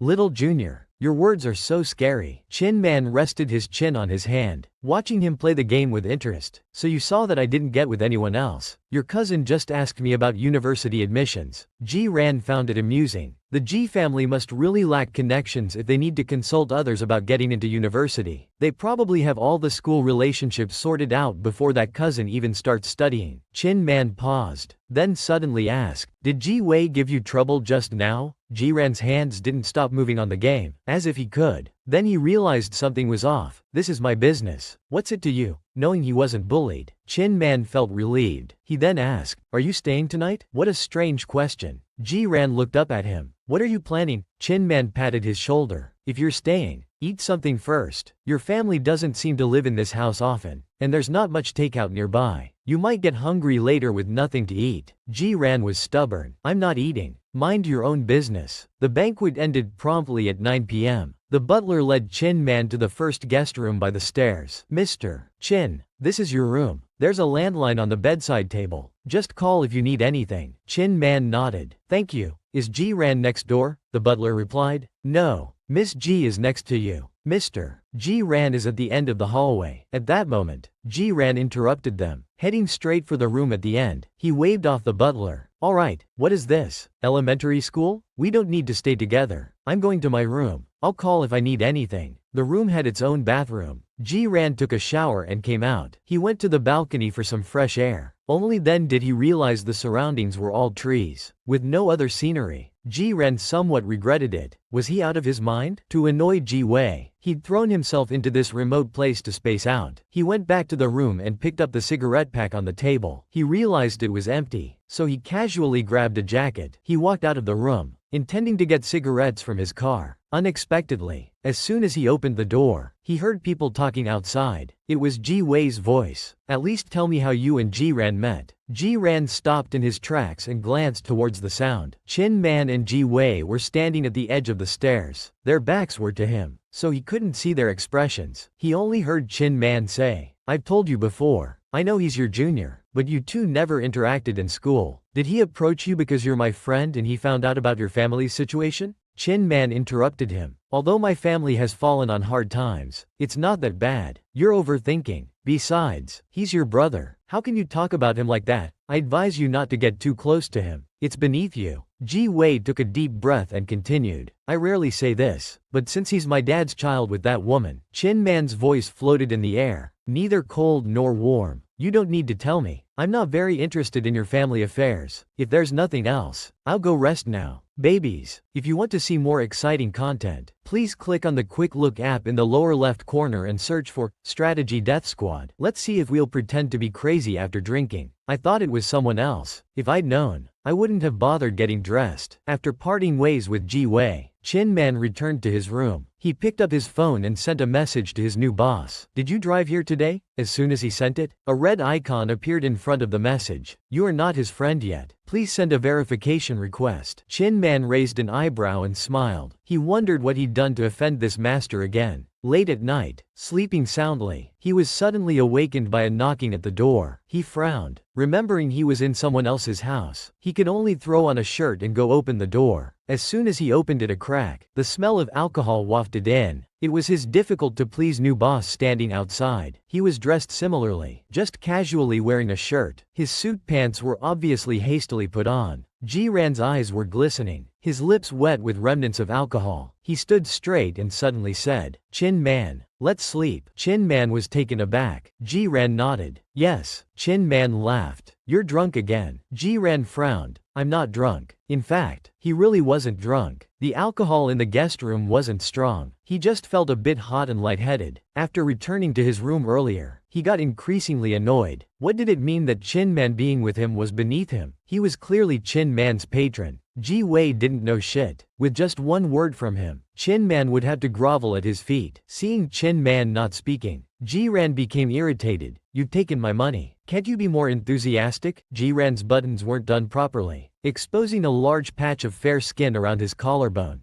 The masculine lines of his frame were particularly attractive in the darkness. Chin Man's eyes darkened. Do you know where we are? Ji-ran lost patience. If we're not doing it, forget it. I'll go find someone else. He turned to leave, but his wrist was suddenly grabbed. Come in. In the dim light, Chin Man lowered his voice, sounding like an old fox bewitching him. Ji-ran gritted his teeth and walked in. As soon as he entered, he heard a click. The door was closed. The bedroom returned to darkness. The curtains were drawn tight. Ji-ran could hardly see anything. He moved a few steps but accidentally bumped into the nearby cabinet, making a muffled sound. Chin Man grabbed him again, this time on his arm. Be careful. The other's palm was very hot. Ji-ran blurted out, why don't you turn on the light? Chin Man laughed. Who sleeps with the lights on? After saying that, he reached up and pressed the switch on the wall, turning on a small bedside lamp. It barely lit up the room. Then he walked towards the bed. He slowly unbuttoned his shirt. I thought it was someone else. I just threw on some clothes. Didn't even button it properly. If I'd known, I wouldn't have bothered dressing. The yellowish light illuminated his upper body. Chin Man sat on the bed, one leg crossed over the other knee, hands propping himself up on the bed, leaning back. Come on. Ji-ran suddenly realized his heart was racing. Even his throat was trembling slightly. He stood motionless, trying hard to remember what he did last time. Chin Man raised an eyebrow. What's wrong? Are you scared? Ji-ran never backed down. He raised his chin. Scared my ass. He straightened his back and walked over stiffly, moving his arms and legs in unison, full of awkwardness. He sat down on the edge of the bed next to Chin Man. Chin Man looked at the person sitting half a bed away from him. His sleepiness had completely vanished. He held back a laugh and said, sit properly. Don't fall off. As soon as he touched the bed, Ji-ran felt his bottom aching faintly. He thought to himself that this time he must be on top, to let Chin Man taste that pain. As he was thinking, a whiff of shower gel suddenly hit him. Chin Man had moved his hand, now propping it next to Ji-ran's leg. How are you going to do it without taking off your clothes? Ji-ran felt goosebumps rising. He gritted his teeth and pushed hard. Don't worry about me. Just lie down. Chin Man obediently lay down in the center of the bed. Ji-ran saw this and instinctively pressed him down. Are you that desperate? Why are you in such a hurry to undress? Don't you know how? Let me do it. In the previous part, Ji-ran had come to Chin Man's room, emboldened by alcohol, declaring he wanted to sleep together. But seeing Chin Man continue to undress, Ji-ran bristled again. Are you that desperate? Why are you in such a hurry? Chin Man was amused. A little bit. Besides, it's past 3 a.m. now. We should sleep. Not to mention Chin Man lying there, looking at him meaningfully with his right eye. Recalling past events, Ji-ran took 2 deep breaths. Damn it, it's just sleeping, right? He'd seen it all before. So Ji-ran steeled himself, took off his slippers and pounced on the bed. He looked down at him like this. They stared at each other for a few seconds. Chin Man wanted to laugh at the person kneeling on top of him, but he had to hold it in, which was really uncomfortable. So he spoke up. Sit down. Ji-ran said. Stop rushing me. You're annoying. But what should he do exactly? He had watched videos before, but when it came to actually doing it, he had no idea where to start. Just then, a hand slipped under his shirt. Ji-ran was startled. Chin Man smirked. Don't you know how? How is that possible? But before he could finish speaking, Chin Man suddenly sat up. Babies. Due to harmonious reasons, the following plot will be omitted. Friends who want to see the full version, follow the old rules and look for the way in the fan group. After it's done, eating instant noodles together. What kind of experience is this? In the previous part, Ji-ran and Chin Man came to attend Ji-wei's engagement party. At night, Ji-ran, emboldened by alcohol, came to Chin Man's room. The following plot, you all understand. 2 hours later, Ji-ran lay on the bed staring at the ceiling, waiting for the afterglow to subside. When Chin Man returned from rinsing his mouth, Ji-ran, with red ears, asked in a muffled voice, got any cigarettes? Chin Man pulled back the covers and sat beside him. No, I don't smoke. Liar. That time, Ji-ran's words trailed off. Chin Man said, last time I smoked yours, just occasionally. That's called stealing.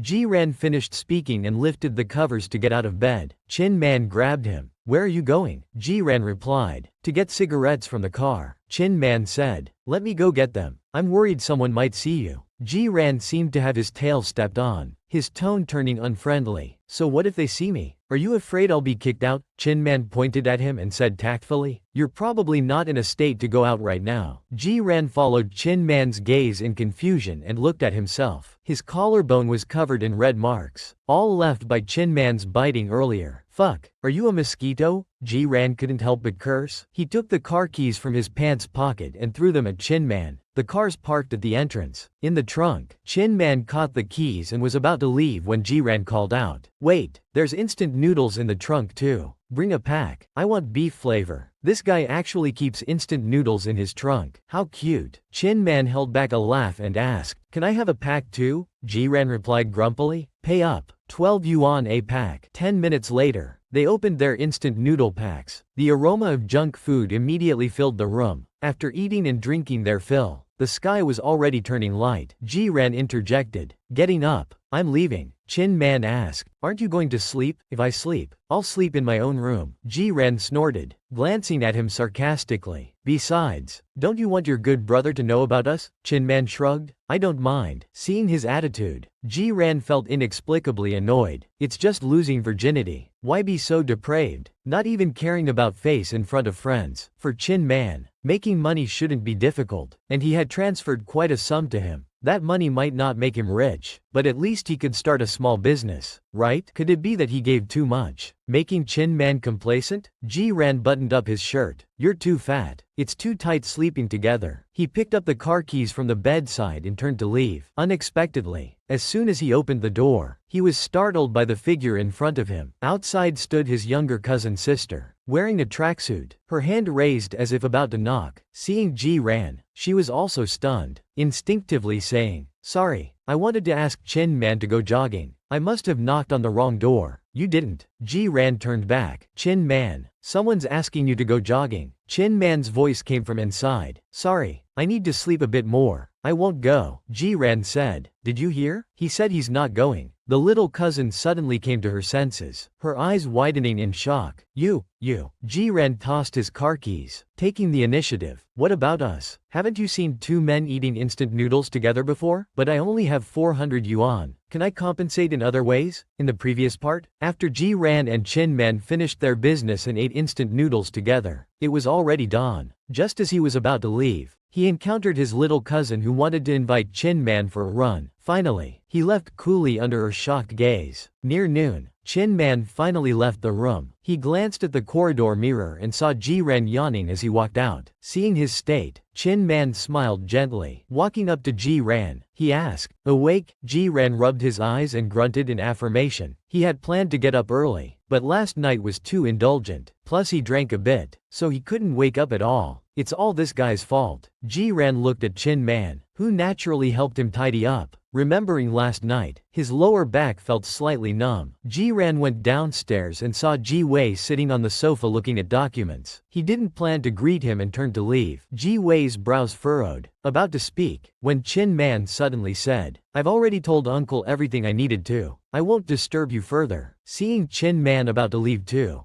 Ji-wei called out to him. Tang said you and Ji-ran ate instant noodles together. That stuff isn't nutritious if you eat too much. There's plenty in the fridge at home. Chin Man smiled and interrupted. It might not be nutritious, but it's delicious. The moment he stepped out of the house, he felt even the air was fresher. Indeed, he and the Ji family were incompatible, not suitable for long stays. He started the car and rolled down the window. Not in a hurry to leave, he took out his cigarette pack and put one in his mouth. Just as he was about to light it, an arm suddenly entered his vision. The cigarette was snatched from his mouth. Ji-ran was startled and looked up to see Chin Man standing outside the car window, holding his cigarette. Keep smoking and your lungs will turn black. Ji-ran said. My heart's already black. I'm not afraid. Give it back. Chin Man laughed, raising his hand to put the cigarette to his own mouth. Ji-ran glared at him. Are you sick? Are you so poor now you can't even afford a cigarette? Chin Man nodded. How about you give me a ride? Ji-ran asked. Where's your car? Chin Man replied. I'm bankrupt. Where would I get a car? I took a taxi up the mountain yesterday. Ji-ran snorted. Not giving you a ride. Walk back yourself. Chin Man lowered his head and smiled. He nodded twice. Alright, will you look for me in the future? The high-end car's engine was quiet. The silver body zoomed away, leaving only a sentence in the wind. Won't look for you. Get lost. Chin Man stared at the car's tail for a while, smiling helplessly. He turned and walked towards his own car. He had just taken out his car keys, about to open the car door. Then, as if thinking of something, he abruptly withdrew his hand. He tossed the car keys back into his pocket, and holding the unlit cigarette, began to walk step by step down the mountain. Ji-ran drove for a while before remembering to turn on the navigation. As it started, he heard the mechanical female voice in the car say, "Starting navigation, 53 kilometers to destination." Ji-ran couldn't help but take another look at his phone. Is it really this far from the city? He didn't feel it was this far when he came yesterday. After driving for a while longer, he realized there wasn't even a single passing car on this mountain road. Trying to get a taxi would probably mean waiting by the roadside until dark. The villa the Ji family bought was quite high up. Walking would probably involve quite a climb. Remembering what Chin Man did to him last night, Ji-ran laughed coldly.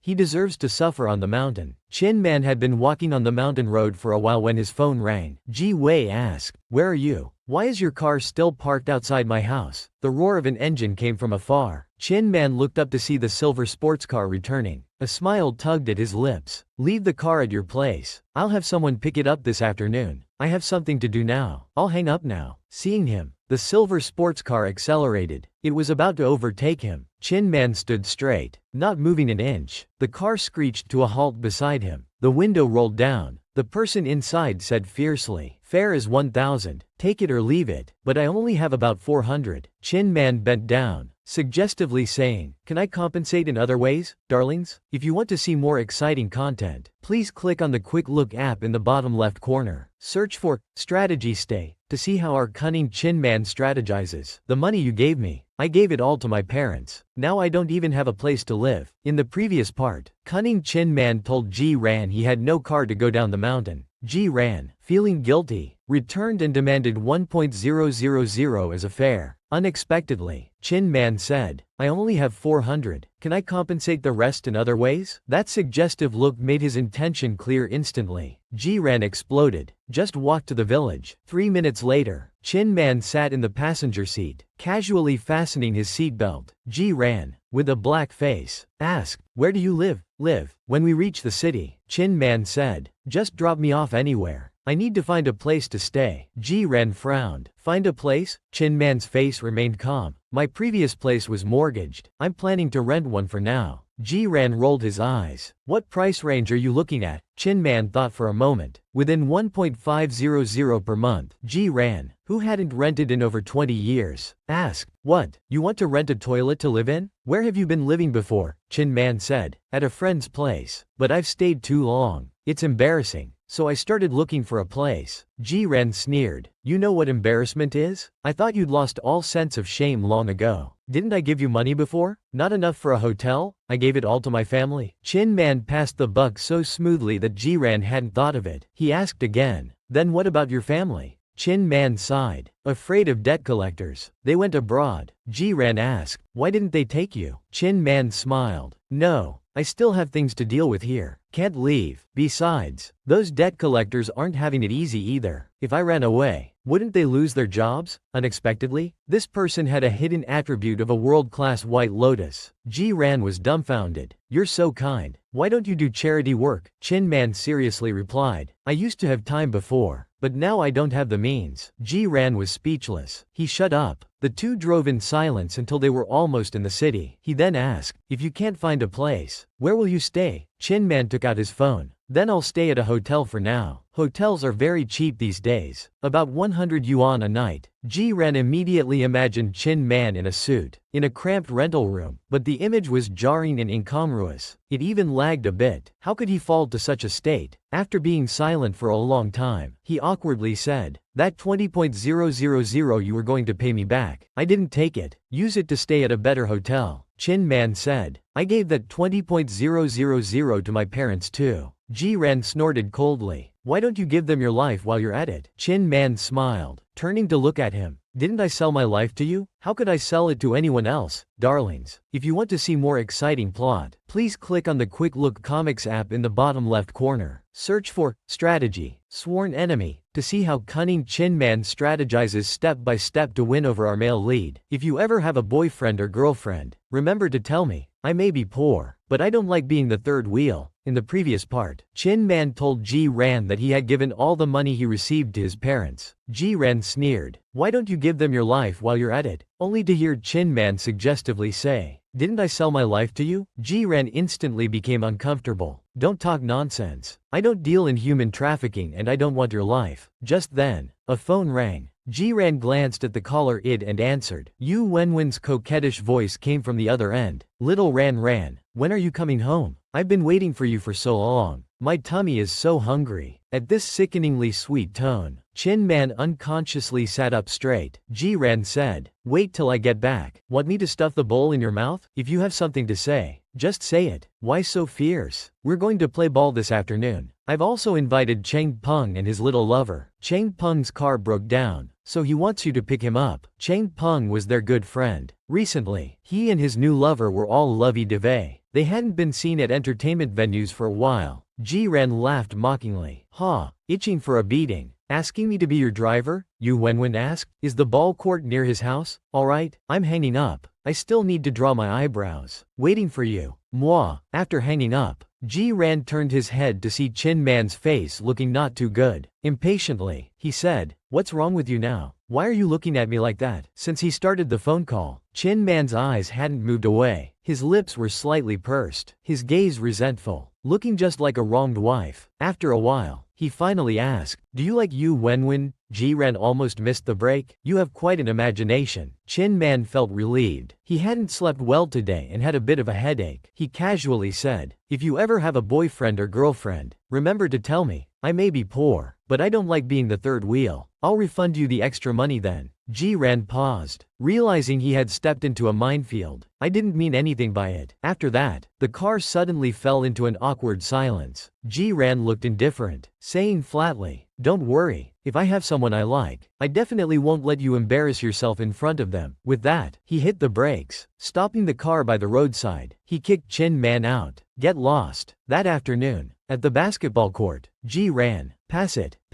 Yu Wenwen, out of breath, was directing near the opponent's basket. Ji Ran's movements were swift. In 2 or 3 moves he passed and set up. He jumped for a beautiful dunk. The basketball was slammed hard into the hoop by him, falling to the ground with a loud thud. "No more, no more." Cheng Peng sat on the ground, wiping his sweat. "Damn, can't you go easy on us? Who'll dare play with you in the future? I'm not bullying you. You're just too weak." Ji Ran walked to the side. Cheng Peng's little lover anxiously asked, "Brother Ji Ran, want some water?" Cheng Peng's little lover looked young, still had bangs, with big black eyes, quite cute. At this time, Cheng Peng walked to Yu Wenwen and asked, "Who upset him? He's playing like he's venting today. What else? He went back to the Ji family last night." Yu Wenwen gave him a knowing look. As longtime friends, they naturally knew each other's family situations. Cheng Peng quickly said, "Don't tell me he got into a fight with his brother. Why didn't you call me for something like that?" Yu Wenwen's face darkened. "No, Chi Wei got engaged yesterday. He went to congratulate them." Cheng Peng sighed in relief, patting his shoulder. "You're something else, actually letting him go alone." Yu Wenwen disgustedly swatted his hand away. There were so many people at the engagement. His dad and grandma were there. That hypocrite Chi Wei wouldn't dare do anything to him. "Don't mention this in front of little Ran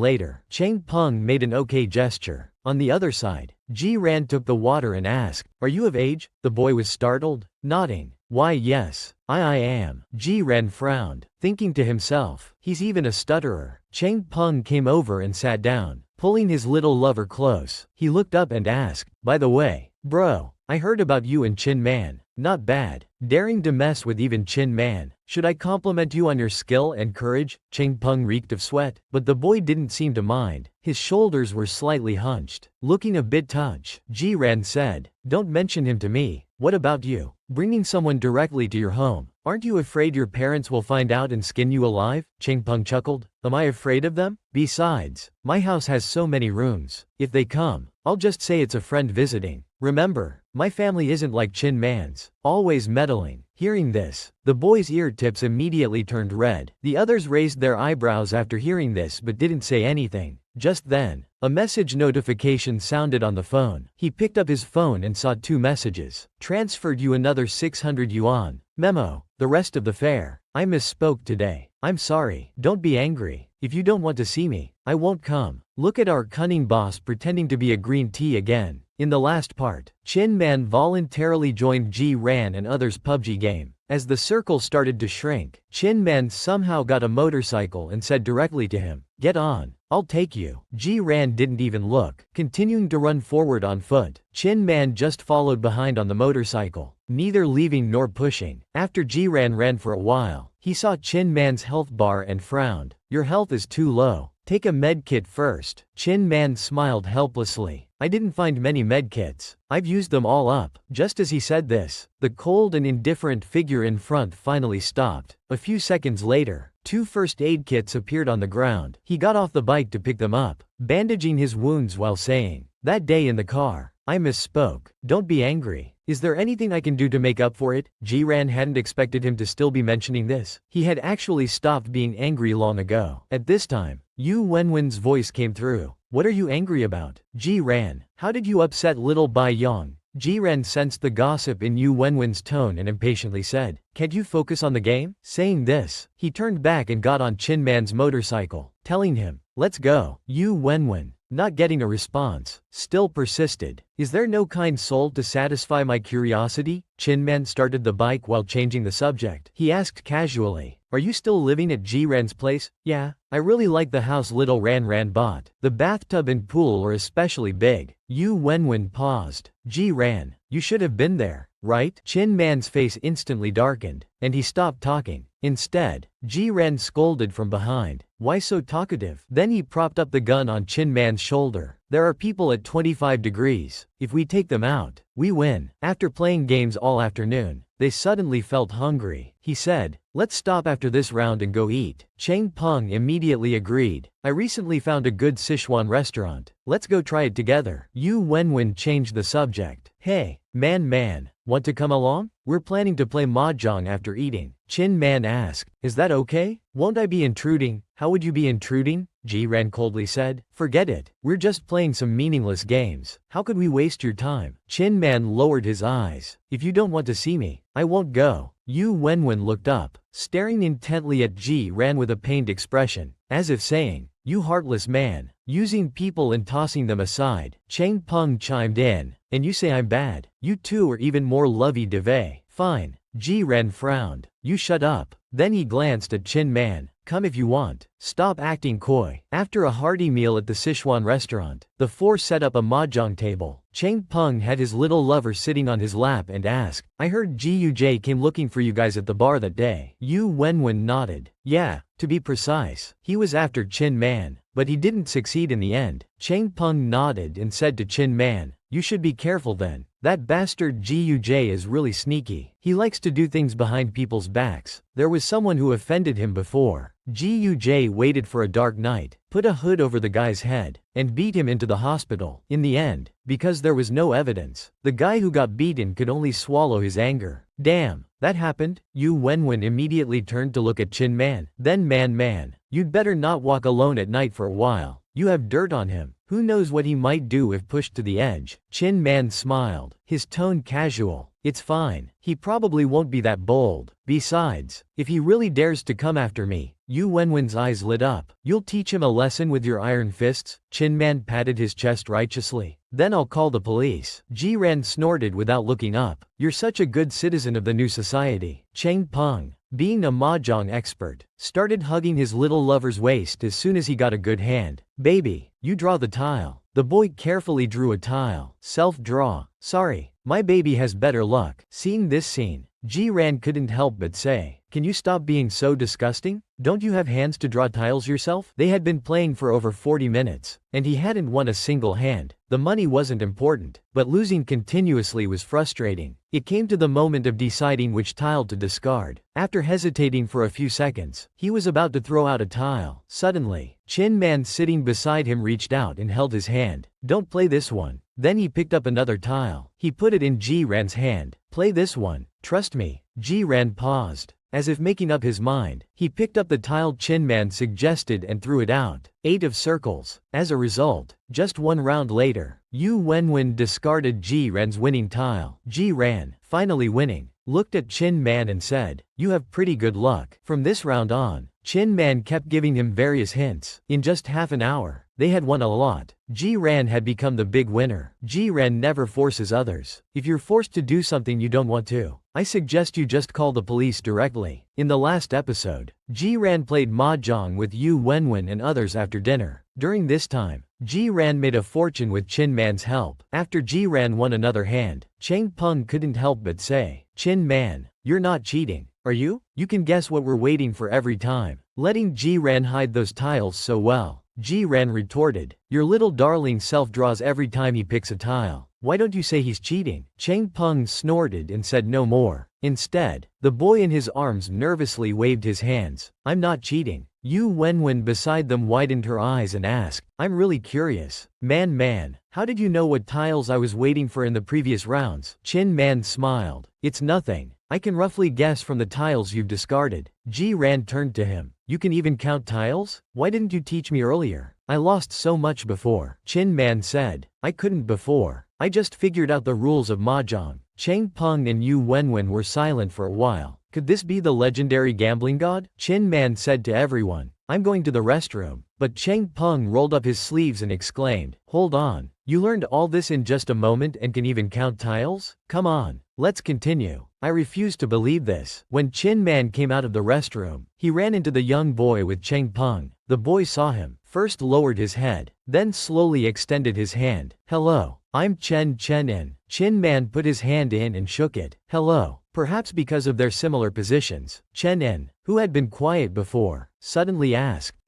were you also forced to come here? You mean forced to come here?" Chin Man raised an eyebrow. Chen nodded vigorously. Chin Man discreetly withdrew his hand. With a faint smile on his face, he said, "Ji-ran doesn't force others. Also, if you're forced to do something you don't want to, I suggest you just call the police directly." Chen wasn't sure if it was his imagination, but he felt that the person before him now had an elegant smile, completely different from the submissive and ingratiating demeanor he had shown in front of Ji-ran earlier. Chen hunched his shoulders as he entered the private room. Just as he turned to close the door, Cheng Peng waved. "Baby, why were you gone so long? Come here quickly." He glanced at the empty space beside him and asked, "Chin Man didn't come back with you?" Chen was stunned for a moment. It took him a while to realize the question was directed at him. "When I came out, he was on the phone." The others responded with a faint acknowledgement. Chen hesitated for a long time before adding, "He seemed to be in some kind of trouble." Yu Wenwen leaned in and asked, "What kind of trouble?" Chen shook his head. "I only heard something about selling a house and moving." Ji-ran pushed his tiles forward, interrupting their conversation. "I win." Cheng Peng opened the drawer and looked inside. It was completely empty. "Damn, where did all my chips go?" Ji-ran, "You've really struck it rich today." Ji-ran looked exasperated. "It's just a bit of pocket change. What's there to get rich about? Can't you have some ambition?" Cheng Peng laughed. "If you don't care about money, then give the chips back to me. It'll improve our brotherly relationship." Yu Wenwen scolded him. Hey,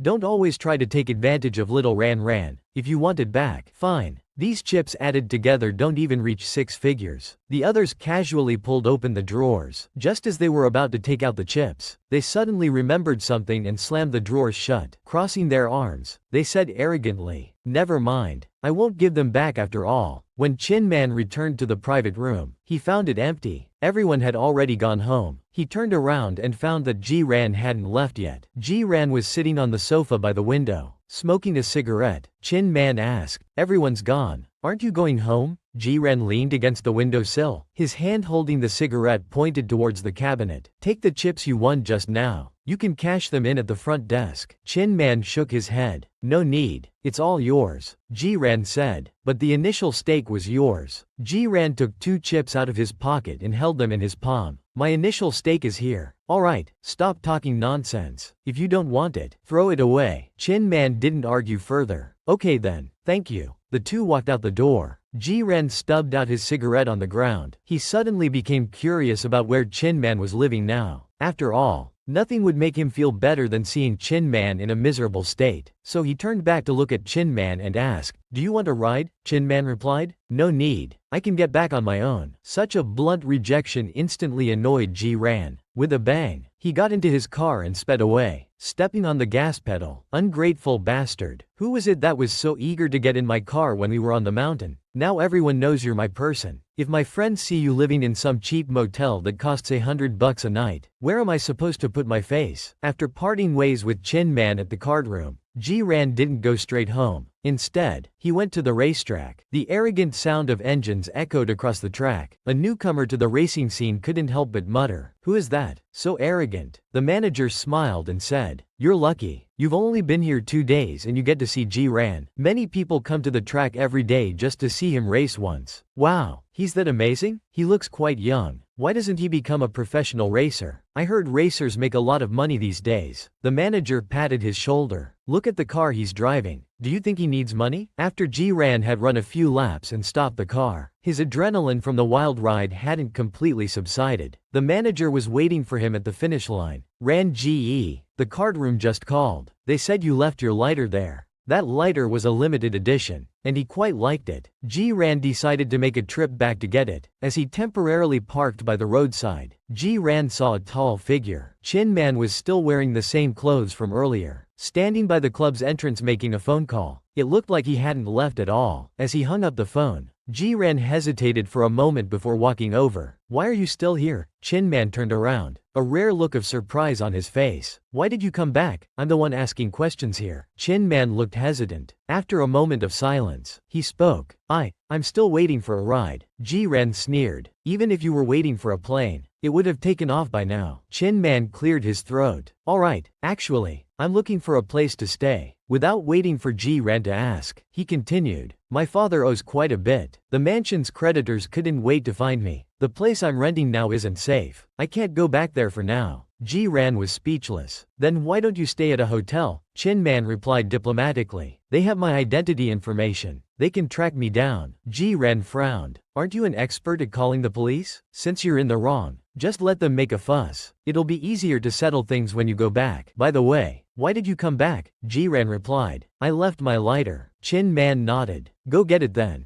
Ji-ran paused for a moment. "So what are you planning to do next? You can't just stand on the street." Chin Man said, "I'll wait until later. Then find a hotel that doesn't require registration. Don't worry about me." Ji-ran scoffed. "Who's worried about you? You just keep waiting. I'm going in." Chin Man nodded and replied, "Alright." A moment later, Ji-ran came out with his lighter. He noticed it was drizzling outside. With a chill in the wind, Ji-ran took the lighter from the card room attendant who brought it out. He looked around and saw Chin Man still standing in the same spot. Chin Man saw Ji-ran come out and smiled at him, making a goodbye gesture. "Take care." Ji-ran suddenly remembered a night in his first year of high school. It was raining that day too. He had forgotten his umbrella and was stuck in the school building. Chin Man suddenly appeared from around the corner and said coldly, classmate, evening self-study is over. Don't linger in the teaching area." Ji-ran cursed under his breath and turned to leave. After a few steps, Chin Man called out, "Wait, if you don't have an umbrella, I have an extra one here." The two figures overlapped perfectly, but Chin Man's demeanor was different. One cold, one gentle. Ji-ran cursed inwardly at this troublesome drowned rat. Half a minute later, he walked up to Chin Man. He said bluntly to Chin Man, "Are you doing this on purpose? Now everyone knows you're my person. If my friends see you living in some cheap motel that costs $100 a night, where am I supposed to put my face? There's an empty servant's room at my place. Go stay there for now." Chin Man looked at the umbrella Ji-ran handed over, stunned for a moment. "Ji-ran, why are you only coming back now? What's going on?" There's actually a beautiful woman squatting at Ji-ran's doorstep. The previous episode explained that Ji-ran went back to the card room to get his lighter and found Chin Man still standing in the rain outside. Out of sympathy, Ji-ran let Chin Man stay at his place. "My luggage is still in the rented apartment. The debt collectors are always guarding outside. If I want to get my luggage, I can only do it at night." So at 2 a.m., Ji-ran's face was as dark as it could be. He felt he must have been possessed to be up in the middle of the night, accompanying Chin Man on this ridiculous errand. He sat in the car, looking at the apartment building in front of him. "Chin Man, I heard this apartment building's monthly rent starts from just 1.000. Chin Man corrected him. "It's 800. A friend kindly rented it to me. Because the landlord is a friend, I feel uncomfortable continuing to stay here." Ji-ran scoffed. "So you do know how to feel uncomfortable." Chin Man smiled, not looking upset at all. "Wait for me here. I'll be right back. If you don't see me in 10 minutes, I'll call the police for you. Chin Man said. No need. That's too much trouble. If you don't see me, just leave. Go home and sleep. As he turned to go upstairs, he heard the car door open. Chin Man looked back and saw Ji-ran getting out of the car. Ji-ran had his hands in his pockets. Come on, I'll go up with you. The way you are. If you really run into someone, one punch and you'd be knocked down. He walked ahead. Chin Man looked at his back and smiled. This guy was clearly shorter than him, yet he was acting like a big brother. After a few steps, Ji-ran noticed Chin Man wasn't following. He turned back. Come on, what are you standing there for? The sooner we solve this, the sooner we can go home. Chin Man responded with a, yeah, and followed, holding back his laughter. The two entered the apartment one after another and took the elevator to the 20th floor. As the elevator doors opened, Ji-ran stepped out with an imposing air. He looked around and saw no one. He made a gesture. While there's no one around, move quickly. Chin Man opened the door. Ji-ran glanced inside. The apartment was in a good location and quite spacious. It looked expensive. Seems Chin Man's friend was quite generous. I'll go pack my luggage, Chin Man said. He asked, do you want me to pour you a glass of water? Ji-ran rolled his eyes. You're here to pack up and run, not to entertain me as a guest. Chin Man nodded and went to pack his luggage. Meanwhile, Ji-ran, bored, looked around at the apartment's decor. The decoration was simple, with a gray and white color scheme. It looked good, just a bit uninteresting. He noticed a painting on the wall. It depicted a large banyan tree and a sea. Ji-ran wasn't an art expert, but he instinctively felt the painting was well done. Somehow, he felt the scene in the painting was familiar, but he couldn't quite place it. There seemed to be a signature in the bottom right corner of the painting. He stood up, about to take a closer look, when he heard a noise from the bedroom. All right, let's go. Ji-ran turned around, surprised. So fast? Your luggage is too little, isn't it? Chin Man, carrying a small bag, replied. I didn't bring much when I left. Let's go. If I'm missing anything, it's no big deal. Ji-ran pointed at the painting on the wall. By the way, aren't you taking this painting? Seeing the painting? Chin Man imperceptibly turned his head. That painting isn't mine. It's the landlord's. Ji-ran took another look and blurted out. Who's the landlord? Is this painting for sale? Chin Man asked. Do you like this painting? It's alright. Just thought it looked good on the wall, Ji-ran said. Chin Man's lips curved slightly. The landlord painted it himself. He likes it too. Probably won't sell it. Ji-ran didn't persist about the painting. He wasn't really an artistic person, and this was the first time he'd been interested in a painting. As they left the apartment, Chin Man asked, will I really not bother you if I move in?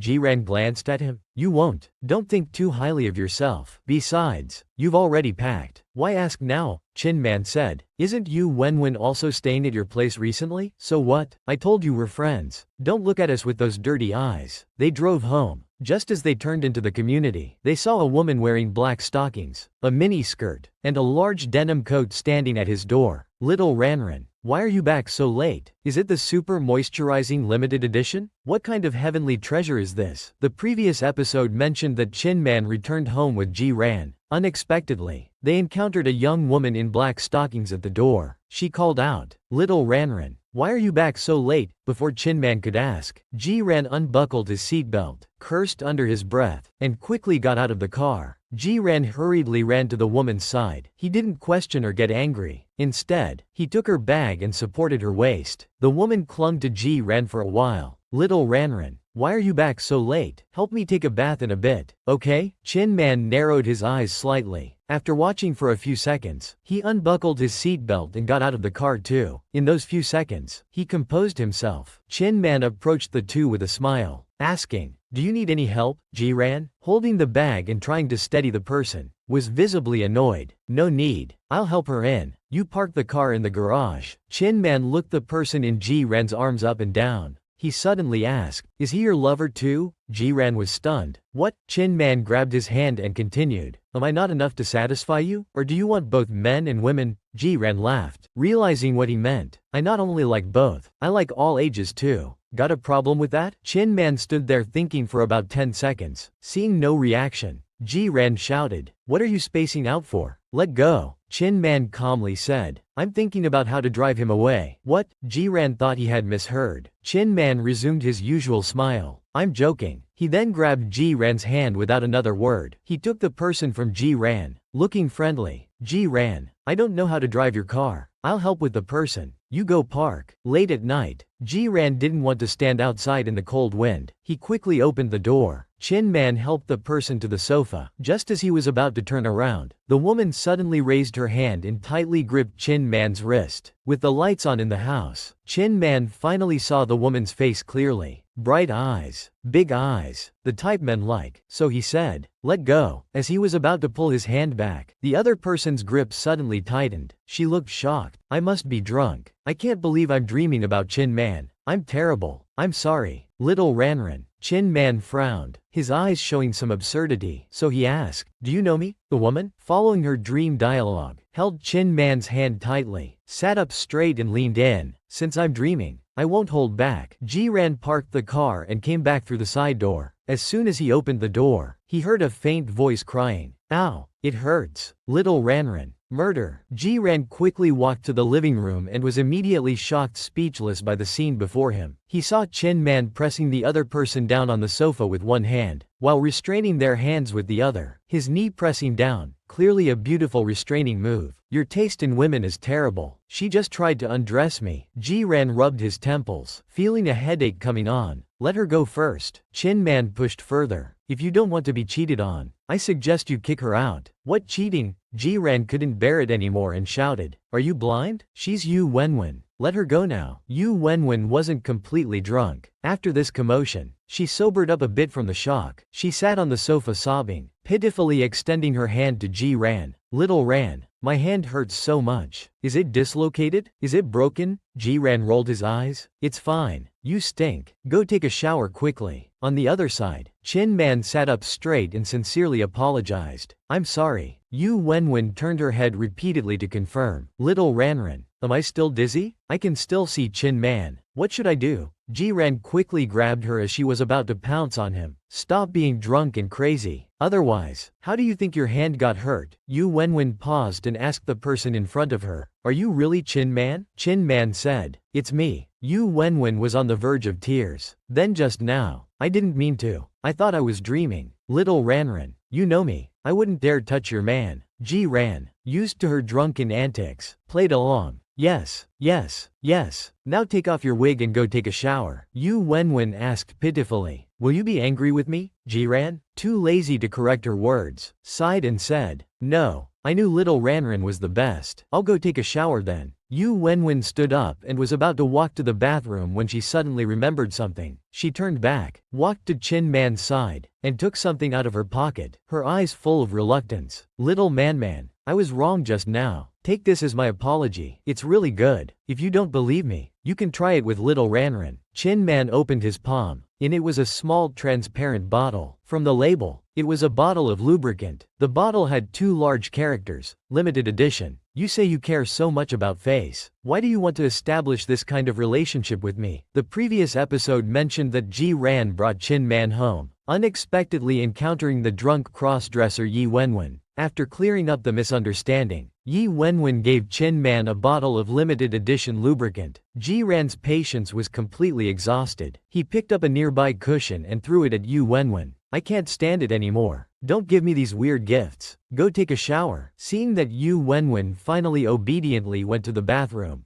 Ji-ran cleared his throat. "He's not usually like this. He's drunk tonight." Saying this, he picked up the luggage from the ground. "Come with me." Ji-ran's house didn't have a maid's room. There were only 2 guest rooms prepared. Yi Wenwen occupied one, and the other was next to the master bedroom. Although the room was a bit small, it had everything necessary. He was about to return to his own room when he suddenly remembered something. He turned back and warned, "If you make noise, I'll kick you back to your small hotel." Chin Man nodded. "I understand." Then he suddenly opened his palm, revealing the small bottle. "What about this?" Ji-ran froze instantly. "What do you mean, what about this?" "Of course, throw it away." With that, he slammed the door shut. Chin Man looked at the closed door, the corners of his mouth slightly curving up. He thought to himself, how cute. The soundproofing in the house wasn't bad. Everyone slept fairly well through the night. The phone on the bedside table vibrated softly. Ji-ran buried his head in the pillow. A few seconds later, he reached for the phone and brought it to his eyes. The screen was full of messages from Yu Wenwen. "Little Ranran, I just went out to get water and saw Chin Man. Am I crazy? Or am I still drunk? Damn. Little Ranran, I'm leaving. I won't disturb your world for 2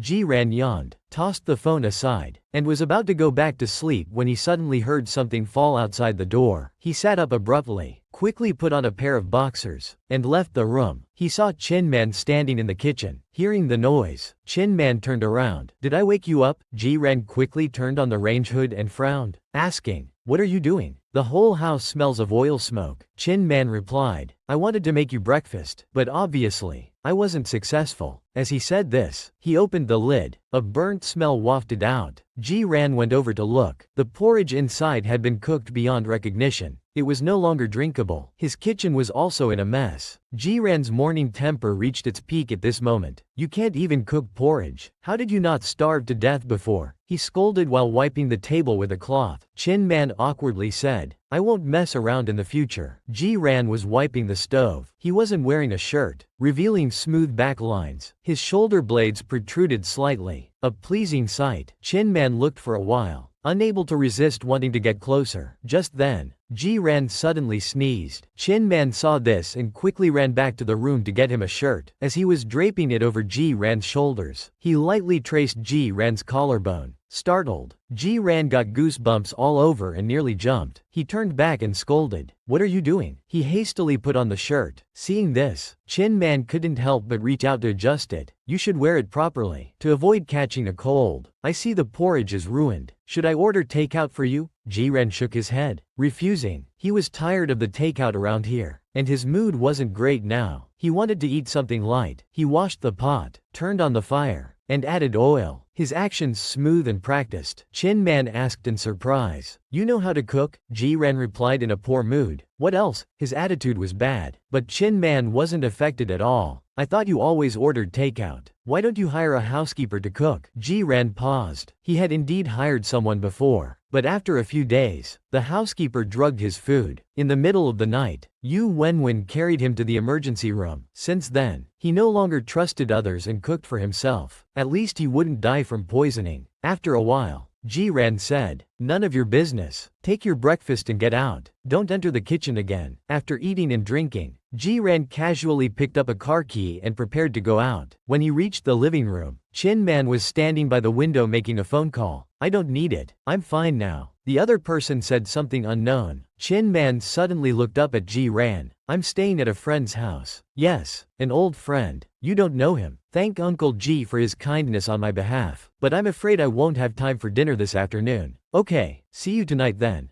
Chin-man hung up the phone and looked at the person beside him. "What's wrong?" Ji-ran asked. "Was that Ji-wei?" Chin-man nodded. "He asked to meet me tonight." Ji-ran sneered. "You're so close with Ji-wei. You've fallen so low. Yet he doesn't seem to be helping you out." Chin-man replied. "He did offer to help, but I refused." Ji-ran frowned. This person was really strange. He refused help from all his good friends, yet was willing to lower himself in front of him. Thinking of this, Ji-ran suddenly became curious. "Chin-man, you say you care so much about face. Why do you want to establish this kind of relationship with me? Aren't you afraid this will get out? What if it reaches the ears of your good friends? Why did you always like to pick on Chin-man when you were in school? He didn't seem to provoke you much." In the previous episode, Ji-ran asked Chin-man, "You say you care so much about face. Why do you want to establish this kind of relationship with me? Aren't you afraid this will get out? What if it reaches the ears of your good friends?" Chin-man replied meaningfully, "It doesn't matter if it gets out. If they didn't see it with their own eyes, they wouldn't believe it." Ji-ran thought that was true. If this had happened a few months ago, he wouldn't have believed it himself. So he took out his phone. "Then I'll call Ji-wei right now." Chin-man looked sincere. "Sure. Do you have his phone number? Do you need me to give it to you?" Damn, he really didn't have Ji-wei's number. And seeing Chin-man's behavior, he was certain he wouldn't tell. Ji-ran felt it was pointless and threw the phone back in his pocket. Talking on the phone isn't satisfying. I'll tell him in person next time. At the billiards hall, Ji-ran stood listlessly to the side. Cheng Peng, holding a cue stick, asked while pocketing balls, "Why are you just standing there? Did you overindulge after getting a taste? Fuck off. You're the one who overindulged." Cheng Peng looked him up and down. "Then why do you look so weak? Why didn't you bring Chin-man along today?" Ji-ran glared at him. "Why would I bring him? You think everyone's like you, always bringing that little thing around. Afraid others won't know you have a lover?" Cheng Peng looked matter-of-fact. "I like him. Of course I want to bring him along. Ji-ran snorted. You like him that much? Why don't you take him abroad and make it official then? It's not at that stage yet. Chang Peng laughed. Don't you like Chin Man? Ji-ran looked shocked. What are you saying? How could I possibly like him? Chang Peng rubbed his head. If you don't like him, why spend money on him? Got too much to burn? Just because you hate him? Ji-ran said. I've actually been quite curious. Why did you always like to pick on Chin Man when you were in school? He didn't seem to provoke you much. Ji-ran remembered that back in school, he and Chin Man didn't get along. On days when Chin Man was on duty, he would deliberately mess up the classroom. Then the next day, Chin Man would retaliate with a drawer full of trash. On Monday's flag-raising ceremony, Ji-ran replaced Chin Man's speech with an erotic novel. Chin Man, holding the paper, recited the entire speech without changing expression. The next day, Ji-ran's phone was infected with a virus. No matter what key he pressed, it would pop up the same erotic novel from the speech. Ji-ran stole Chin Man's homework from the teacher's office. Chin Man immediately replaced it with a photocopy. During random inspections by the student council, all the cigarettes Ji-ran had hidden in the dorm were confiscated. Similar incidents were countless, continuing from junior high until the second semester of sophomore year. This smokeless war began with Ji-ran and ended with Chin Man. For some unknown reason, from junior year onwards, Chin Man no longer responded to Ji-ran's pranks. Every prank was skillfully resolved by Chin Man, and had no effect. Over time, Ji-ran found it boring and stopped the pranks. Without the role of mortal enemies, the two had no more interactions. Who would have thought that years later, after Chin Man went bankrupt, these two would end up in this kind of relationship? It was truly perplexing. Ji-ran said, I just don't like him. Is that a problem? Chang Peng glanced at him. He's bankrupt now. If you really want to torment him, there are plenty of ways. Why bother keeping him around? Ji-ran didn't know how to explain. He couldn't say it was because of his drunken mistake, and he couldn't bring himself to end things with Chin Man, so he could only say, what? I just feel like doing this. Chang Peng sighed. Fine, fine. Then what do you plan to do next? Humiliate him in front of others? From what I saw that day, he doesn't seem to care about that. Otherwise, I'll teach you a method. First, make him fall for you. Then dump him. Finally, shoot a risque video and send it to his friends' phones. I heard you and Chin Man are close. I want you to convince him to join the company. If the conditions aren't satisfactory, we can negotiate. In the previous episode, Chang Peng whispered a bad idea to Ji-ran. If you want to torment him, first make him fall for you. Then dump him. Finally, shoot a risque video and send it to his friends' phones. Ji-ran seemed shocked, his mind filled with images of Chin Man on top of him, covered in sweat. Releasing such a video might backfire. Thinking this, he unconsciously cursed. Seeing his silence, Chang Peng widened his eyes. I'm joking. Don't actually do it. Even if Chin Man is bankrupt, he still has some connections. Ji-ran said. Shut up. I didn't take it seriously. After sending Chang Peng away, his phone suddenly rang. He glanced at the caller ID and saw it was Ji Gojung. Ji-ran arrived at the Ji family's old house. In the study, a middle-aged man sat at the desk, wearing a suit and glasses. Looking elegant, Ji-ran entered, and Ji Bajung, without looking up, said, You're here. Sit. Ji-ran sat on the guest sofa, putting on a casual air. Did you need me for something? Ji Gojung finished reading the report in his hand and finally looked up. I heard from your cousin that you and Chin Man are close. How could you serve instant noodles to a guest? Mentioning that night, Ji-ran's heart skipped a beat. That's enough. Ji Gojung interrupted. Chin Man is a rare talent. Many companies are vying for him. I called you here to convince him to join our company. Ji-ran was stunned. You want to recruit him for Yangshi? Yangshi was one of Ji Gojung's businesses. Ji Bajung took out a document from the drawer. These are our terms. Show it to him later. If he's not satisfied, we can adjust. Ji-ran almost laughed. Yangshi was a well-known old enterprise in the country. Now Ji Bajung was willing to lower himself to hire a young man whose family just went bankrupt. Ji-ran said, If you want my help, at least explain the situation clearly. Why must you hire him? Ji Bajung didn't explain. Just do as I say. Ji-ran stared at his father for a long time, then laughed and took the document. Fine, I'll give it to him. But I only see Chin Man once every 6 months. I don't even know when the next time will be. Ji Gojung picked up a business card. I've already arranged dinner for you. The address is on it. Ji-ran immediately recalled the phone call Chin Man received this morning. Without thinking, he refused. I won't go. Ji Bajung put his glasses back on. I'm informing you, not asking for your opinion. Also, you're not young anymore. You should gain some experience in the company. I'll have your brother arrange a job for you.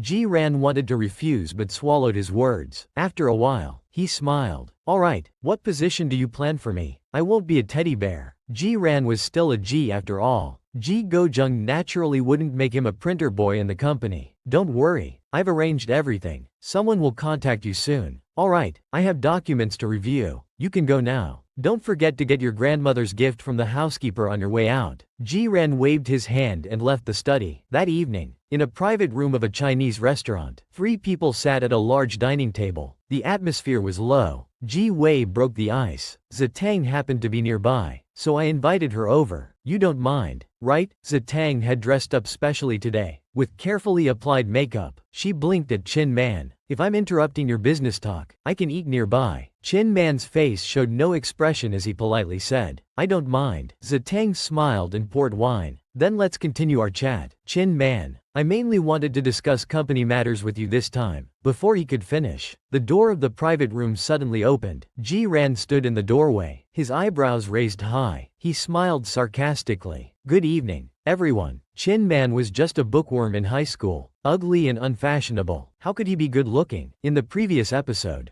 Ji-ran's father Ji Go-jung asked Ji-ran to persuade Chin Man to join their family company. In the Chinese restaurant's private room, Ji Wei brought his cousin uninvited to have dinner with Chin Man. Just then, Ji-ran suddenly pushed the door open. Good evening, everyone. Seeing him, Chin Man's lips curled up almost imperceptibly, while Ji Wei's face immediately darkened. Zitang looked at them in confusion. They had agreed earlier that only the 3 of them would be at this dinner. Ji Wei had also just received his father's notification. He stiffly said, he happened to be nearby too. You don't mind, right, Chin Man? Chin Man looked at the person at the door and smiled. I don't mind. Why didn't you tell me you were coming tonight? Ji-ran sat down next to Chin Man and replied indifferently. Why should I tell you? Ji-ran spoke rudely to his elder brother. Ji Wei finished speaking with a blank expression. Returning to the previous topic, Chin Man, I don't need to introduce the company situation to you. You already know. As long as you're willing to come, the company won't treat you unfairly. Ji-ran found this kind of conversation so boring he wanted to sleep. He picked up his chopsticks and started eating, as if the people talking seriously beside him were just sharing a table. Chin Man listened quietly, occasionally nodding, but didn't express his stance. Ji Wei couldn't let it go. He talked a lot and even tried to toast with Chin Man. Chin Man glanced at the person pouring wine beside him and turned his head with a smile. Sorry, I have to drive later. I can't drink. Ji-ran inwardly sneered. Drive? What car does he have? A shared bike? Ji Wei rambled on for 20 minutes before finally getting to the point. Chin Man, I sincerely invite you to join our company, to join my team. Chin Man looked up, about to say something. Ji-ran put down his chopsticks, turned to Chin Man, and rudely interrupted. Hey, are you joining Yangshi or not? Chin Man held back a laugh and asked, do I have to join? Ji-ran said. What do you think? Chin Man was silent for a moment, then pretended to be reluctant. Well, can I think about it tonight? Ji-ran thought for a moment. Alright, after all, there were others present, so Ji-ran couldn't pull rank as a sponsor. We'll discuss it later. That's fine too. The others watched their dialogue, somewhat gritting their teeth. At least don't mind him. He's usually a bit thoughtless. We've been talking for so long. You must be hungry. Let's eat first. Ji-ran figured he had said his piece, so his task was done. He planned to have a bowl of turtle soup before leaving. At this moment, cousin Shi Tang finally had a chance to speak. Brother Chin Man, when I was looking through school records earlier, I saw your thesis. I think it's excellent. Chin Man politely thanked her. Shi Tang, blushing, continued. I also watched your high school speech video. You spoke so well. You looked great in your school uniform too. The young girl's intentions couldn't be more obvious. Ji-ran, sipping his soup, coolly thought that his little cousin's taste seemed a bit off. Chin Man in high school was just a bookworm, ugly and unfashionable. How is that good looking? As he was thinking, Ji-ran suddenly felt an itch on his leg. Before he could react to what it was, the object slowly slid upwards, brushing against his calf through his trouser fabric. 2 grown men eating instant noodles in a room. What exactly was their relationship? In the previous episode,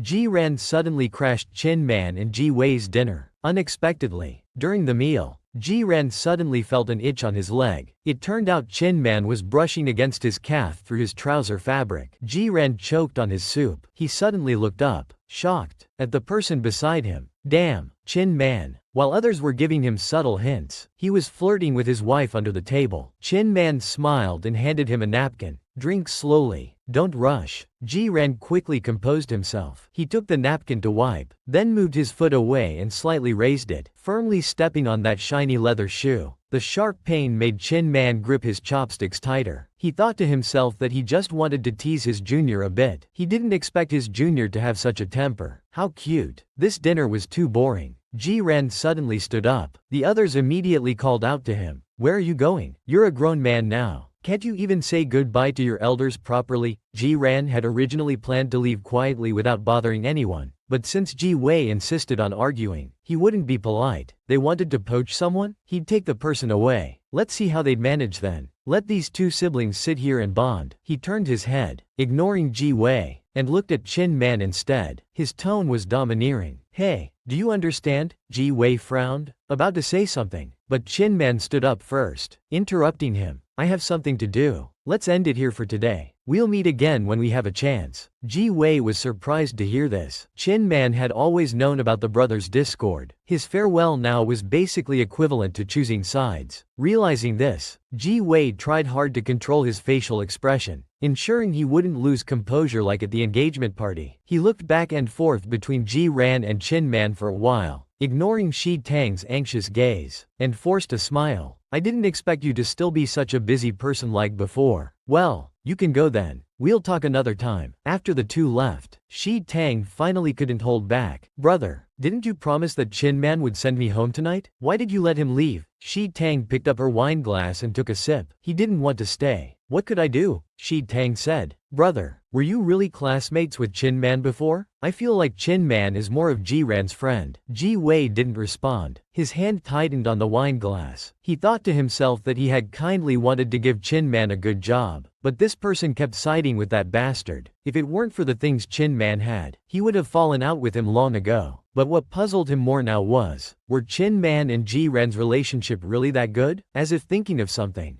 Ji-wei suddenly looked up and asked, Tang Tang, what time did Ji-ran come out of Chin Man's room on the day of the engagement party? Shi Tang paused, biting her chopsticks as she thought. It was during jogging time, about 6 a.m. Ji-wei frowned. 6 in the morning. Two grown men gathering in a room to eat instant noodles. What exactly was their relationship? Babies, if you want to see more exciting content, please click on the app in the lower left corner. See how our dark horse conquers our male lead. I have professional ethics. I won't look for others. I'll call you to pick up your superior. After leaving the private room, Chin Man asked, where are you going? Let's have a late night snack. Chin Man opened the car door. Come with me. I have some work-related things I want to discuss with you. The car drove to an open-air barbecue restaurant. Ji-ran waved his hand. Boss, give me 30 skewers of lamb, 20 of beef, 5 chicken wings, and 5 leek skewers. After saying that, he looked at the person next to him. Chin Man said, didn't you already order? Ji-ran replied confidently. What I ordered is all for myself. Chin Man smiled and said, eating so much? But I don't see you putting on any weight. Ji-ran's ears turned red. What does it matter to you whether I gain weight or not? Eat if you want. Don't if you don't. After ordering, Ji-ran picked up the bottle opener and skillfully opened the cap. Do you want to drink? Chin Man shook his head. No. I have to drive later. Ji-ran handed him a bottle of beer. I can afford a designated driver. Chin Man smiled and said, if I drink, who will take care of you tonight? Ji-ran withdrew his hand, put the beer on the table, and said, who the hell needs you to take care of them? Tell me, what do you want to discuss? Chin Man said, about me working for your brother. Like hell you will. Ji-ran interrupted him. He said forcefully, you're my person. How dare you go work for him? Chin Man smiled. Your person? Ji-ran hesitated, then said awkwardly, I mean, I'm the one paying you. You should only listen to me. Chin Man smiled. You did pay me. In some aspects. I'll only listen to you, but not in everything. Ji-ran lowered his voice. Then I'm changing my mind now. I don't want you to follow me. Come work for my company. Chin Man shook his head. That won't do. I sell my body, not my soul. Besides, these two can't be equally exchanged. Ji-ran asked, what do you mean by that? It means, if I join Yangshi, the commercial value I could create in the company would be far more than the amount you've given me before. It's too much of a loss. I'm not willing. Ji-ran snorted. Aren't you overestimating yourself? Chin Man replied. Director Shane, I just have a full understanding of my own value.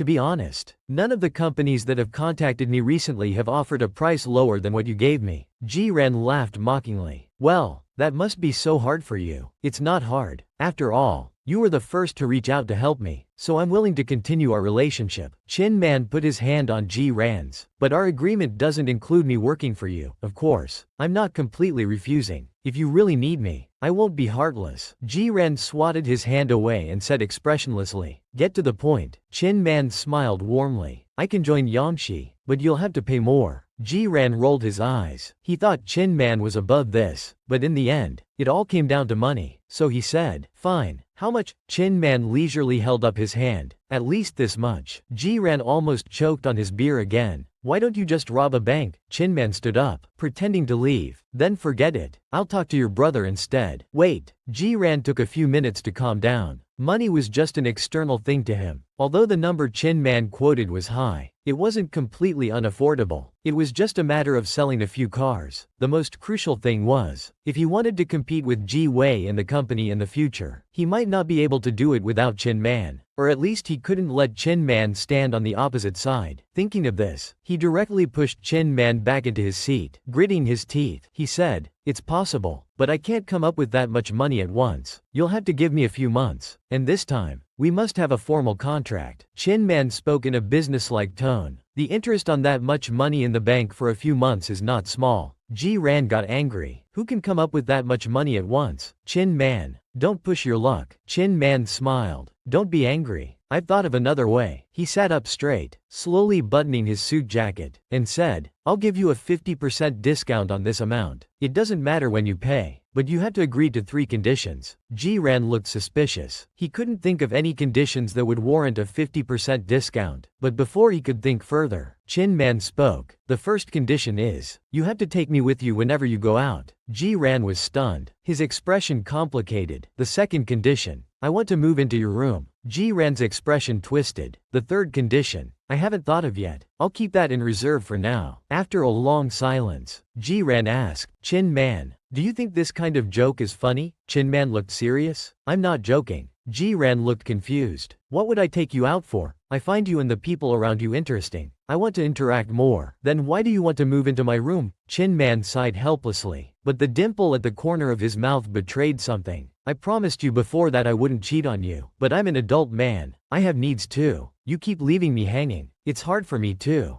Ji-ran looked shocked. Chin Man continued, "It's been so long since the engagement party. Don't you have those kinds of needs?" He paused for a moment, then asked seriously, "That's not right. I saw that you should be quite normal." "It's not normal at all." Ji-ran lost his appetite for the barbecue. His face felt hot. "How about this? I'll allow you to find someone else. Is that okay?" Chin Man smiled at him. "No. I have professional ethics. I only want you," the wild tiger said. Who has a good relationship with Chin Man? In the last episode, Chin Man told Ji-ran, "I have professional ethics. I don't want anyone else. I only want you." At this moment, the owner brought the remaining skewers. "Hello. Your order is complete." Ji-ran was brought back to reality. After the owner left, he finally regained some sense. He said coolly, "Are you itching for a beating? Or is idiot written on my face? I pay you. And I still have to share half my bed with you? Who's the sponsor here? You or me?" Chin Man observed. "It's fine if you don't want to. We can continue with our previous agreement. After all, you still have the initiative." Ji-ran picked up a lamb skewer and took a big bite. "If so many companies are trying to poach you, why don't you go work for them? I don't know how much debt your company has, but it could at least fill some holes, right? So you won't have debt collectors coming to your door." Chin Man said, "I plan to rest for a while. I don't want to work right now. Besides, that debt collection company has been getting worse lately. They've added a lot of interest, and I'm not happy about paying. I won't give them money until we reach an agreement." Ji-ran sneered. "That's why they say debtors are the masters." Chin Man wiped his mouth for him, smiling without a word. Learning from the previous 2 lessons, Ji-ran only had a few drinks tonight, but he was still tipsy. He put down his glass and after a while said, "You're right. Give me a few days to think about it." Chin Man raised an eyebrow. "Afraid I'll take advantage of you?" Ji-ran raised his voice demonstratively. "I'm a grown man. What's there to be afraid of? It's just that your price is too high. I need to evaluate it. I don't want to make a losing deal." Chin Man smiled. "All right, I'll wait for you." As soon as he finished speaking, he saw Ji-ran take out his car keys and slap them on the table. "Take these. When you drive out in the future, Don't let the neighbors see you taking public transport from my house. You have no shame. But I do. Chin Wan. Taking public transport isn't that bad. Ji-ran directly covered his mouth with a skewer of grilled meat. Just take it when I tell you to. Why so much nonsense? The next day, Chang Peng casually threw the basketball onto the court, wiped the sweat from his forehead, and asked, "Did Chin Man personally offer you this price?" Ji-ran lazily sat on the spectator stand and nodded. "Do you think he's worth it?" Yu Wenwen exclaimed from the side. "Indeed. It's love. I've never seen such an expensive duck before." It was clear he hadn't been listening carefully to their conversation earlier. Ji-ran glanced at him sideways. "Focus on your phone. Don't interrupt when adults are talking. Speaking of which, I've recently met many muscular guys. Want me to introduce you to some?" Before Ji-ran could speak, Chang Peng intercepted. "You'd better keep them for yourself. He likes the slim type." Seeing the topic going off track, Ji-ran threw a bottle of mineral water. "Get lost. Answer me quickly." The price Chin Man quoted. Chang Peng caught the water. "With this price, you still need to consider? Do you know how in demand Chin Man is now? As far as I know, there are no less than this many companies wanting him. The conditions they offer are not bad either." Ji-ran became more curious. "Is he really that good?" Chang Peng nodded. "His personal ability is the strongest in our generation. It's said that when he just started university, his first deal was already 8 figures. It only got better after that." Ji-ran remembered the money he had transferred to Chin Man before, and suddenly felt a bit foolish. Chang Peng took a sip of water and continued. "But his high demand is also said to be because his father left him quite a bit of land. These years, development is happening everywhere. Just throwing out one piece is enough to make those companies fight over it." After listening,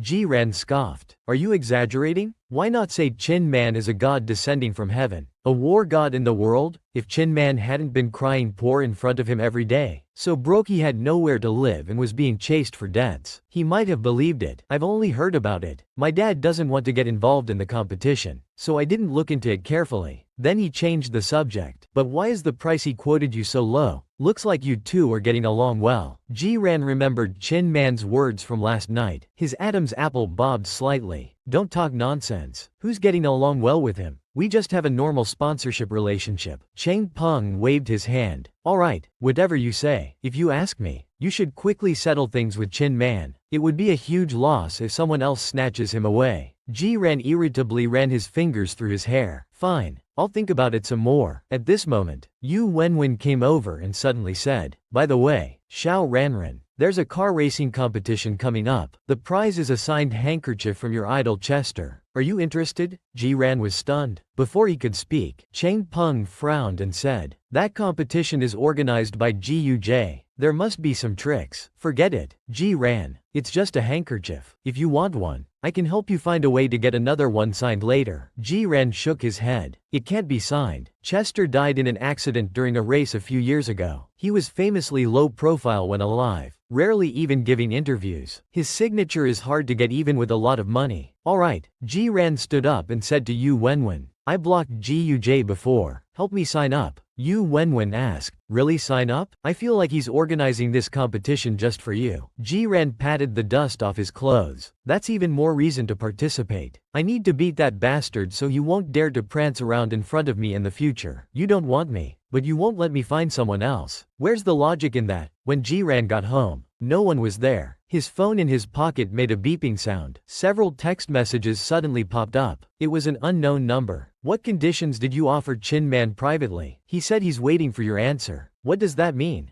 "Don't interfere in this matter anymore. The company's affairs have nothing to do with you." Ji-ran quickly realized the messages were from Ji Wei. Damn, Chin Man actually went to negotiate terms with Ji Wei again. So without thinking, he directly called Chin Man. "Didn't I say I needed some time to consider? What do you mean by immediately going to talk to Ji Wei? You think I can't afford that money, huh?" The person in front gave a questioning look. Chin Man cleared his throat softly, made a gesture, and went outside. He wasn't worried that Ji-ran couldn't afford the money, but rather that he wouldn't be willing to pay. In a quiet place, Chin Man said, "I didn't contact Ji Wei. He called me on his own. I was waiting for your decision, so I didn't agree." Ji-ran only then realized he had been a bit too nervous. He simply said helplessly, "No good. You're not even allowed to answer calls." Chin Man smiled helplessly. "You don't want me, but you won't let me find someone else. Where's the logic in that? Who said I don't want you?" The other end suddenly went silent. Chin Man smiled and snorted. Ji-ran irritably pushed his bangs back, closed his eyes, frowning, and said, "We're just in an employment relationship. Can you not say it so mushily? At 10, I'll have someone prepare the contract. Just get yourself ready and prepare to work your ass off for me." Chin Man's expression didn't change. Not surprised by this result, he smiled gently. "Alright, I'm ready anytime." After hanging up, Chin Man returned to the room. "Sorry, I had to take a call." Sitting across from him was a man also in a neat suit. Chin Man's former assistant at the company, Lu Chen. Lu Chen spread out the documents. "I've personally inspected all the properties you gave me. I think these 3 are good. The first is in the city center, with high floors, but it's a bit expensive. The second is by the sea, not low floors, with good landscaping around. The last one is in a somewhat remote location, but the area is large and cheap." Chin Man took the documents. He stopped at the second picture of the sea view. "Let's go with this one." Lu Chen didn't expect him to decide so quickly and was a bit stunned. "You've decided already?" Seeing Chin Man nod, Lu Chen smiled. "Looks like you really like the ocean. I'll go finalize it with them then." "And about the name," Chin Man interrupted him. "We'll talk about that later," Lu Chen said. "But for registration, we need to decide on a name first." Chin Man smiled. "Lu Chen, I know better than you. I mean, we won't register for now." This didn't align with what they said last month. Lu Chen anxiously took back the documents. "Then this piece of land," Chin Man said. "Buy it first. Report all procurement situations to me. For the rest, wait for my notice. I have some personal matters to attend to for a while. I'll continue to pay your salary during this time." Lu Chen nodded. "Alright, I'll go take care of it." Chin Man stood up. "If there's nothing else, I'll be going," Lu Chen quickly said. "Then I'll see you out." Chin Man waved his hand. "No need, I have my own car." Lu Chen thought of the flashy orange Ferrari at the entrance and stood there stunned, full of shock and doubt. When did his boss's taste change? After hanging up, Ji-ran changed into pajamas and lay on the bed, thinking about what just happened. He sighed heavily. Damn, impulsive spending again. He should have blacklisted Chin Man's number. At least he would have had some buffer time. Besides, other things at least have a return function. How can he return Chin Man? Even if he could, he wouldn't have the face to do it. Thinking about this, Ji-ran became more irritated, so he took out his phone and sent a message to Yu Wenwen. "Recommend some TV shows or movies to me. Something funny." "Okay, Xiao Ranran. Wait a moment. Share link." Dreammaker Season 4, Episode 4. Ji-ran didn't look at the title carefully and just clicked in. 100 to 50 elimination. The battle of wits begins. After watching for 3 minutes, Ji-ran fled as if escaping. "I asked you to recommend comedies. Why did you send 100 men over?" Yu Wenwen looked innocent. "There are 100 men here trying to make you laugh. It's practically heaven. Isn't that enough? By the way, that cool handsome guy number 56, with the looks of a neighborhood boy but the heart of a little brother. Xiao Ranran, quickly help me vote. VIP accounts can vote 10 times. Love you. Get lost. Send me these again and I'll have someone eliminate this little idol." Ji-ran sent a threatening message, then fiercely clicked into the voting link and viciously cast 10 votes for Yu Wenwen's favorite little idol. "How about this? Before signing the contract, I'll just sleep in your bed. Nothing beyond sleeping." In the last episode, Ji-ran wanted Yu Wenwen to find comedies. Instead, Yu Wenwen sent him a variety show with 100 people battling it out and asked him to vote for her little idol. Looks like he can't count on Yu Wenwen.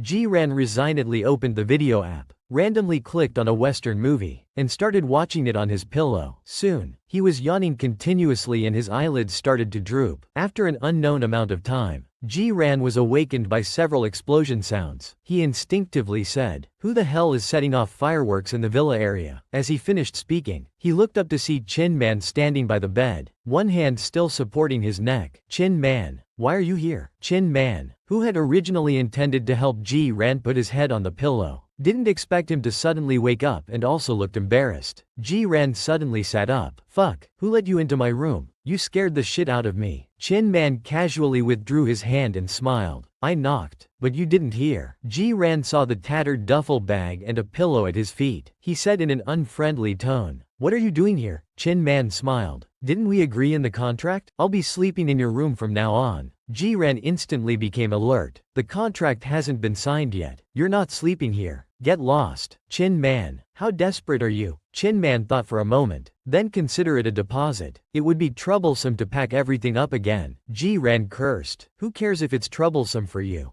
Go back to your room to sleep. Chin Man lowered his voice to negotiate. How about this? Before signing the contract, I'll just sleep in your bed. Nothing beyond sleeping. If you agree, I'll help you once more with what happened at those villas before. Fuck. This man is unbelievably flirtatious. Ji Ran cursed inwardly, but he couldn't help recalling the pleasure from that night. He blushed involuntarily, his heart rate quickening. Ji Ran blurted out, "Who do you think you are? I could find someone better than you anywhere." Hearing this, Chin Man's smile instantly faded. Who's better than me? Let them come and compare. Ji Ran listened, dumbfounded. This guy was serious. It wasn't until his pajama pants were hooked open a bit that Ji Ran snapped back to reality. He instinctively slapped Chin Man's face hard with his palm. Stop it. I'm not in the mood for this now. If you want to sleep, then sleep. Don't mess around with me. Ji Ran thought it through. It's just moving in a few days early. It was bound to happen sooner or later. Besides, if he didn't want to do it, Chin Man couldn't force him. Seeing him compromise, Chin Man smiled gently and started taking things out of his duffel bag one by one. Ji Ran sat cross-legged on the bed, coldly watching him unpack. After Chin Man finished, Ji Ran frowned and asked, "You don't sleepwalk, grind your teeth, or snore at night, do you?" Chin Man raised an eyebrow. How would I know? Didn't we sleep together before? Don't you remember? Who would remember that stuff? Ji Ran turned his back to him and lay down. He pulled the blanket over himself and said fiercely, "Don't stick anything into my blanket while sleeping. If you wake me up, I'll kill you." Chin Man looked at his back, smiled, and answered, "Okay." Then he turned and went into the bathroom. He took a shower. When he came out, the person on the bed had changed position, facing him, mouth slightly open unconsciously. Chin Man quietly got into bed, lying on his side. He stared at his little junior for a long time. Ji Ran might not remember, but Chin Man did. When awake, the little junior was all bark and bite, but when asleep, he was incredibly docile. No bad habits at all, like a hedgehog with its belly exposed. Then he very naturally leaned down and kissed Ji Ran's nose tip. After a while, Chin Man turned off the lights. Just 5 minutes after closing his eyes, Ji Ran suddenly opened his eyes wide in the darkness. He took several heavy breaths. Fuck, he had just dreamed that Chin Man was kissing him. He even bit his nose. He looked at the person in front of him, still shaken. Logically, it's one thing to bother me when I'm awake, but to haunt my dreams too? Angered, he couldn't help but reach out from under the covers and pinch Chin Man's nose hard. Help me check if Shin Bian had any girlfriends or boyfriends before. The next morning,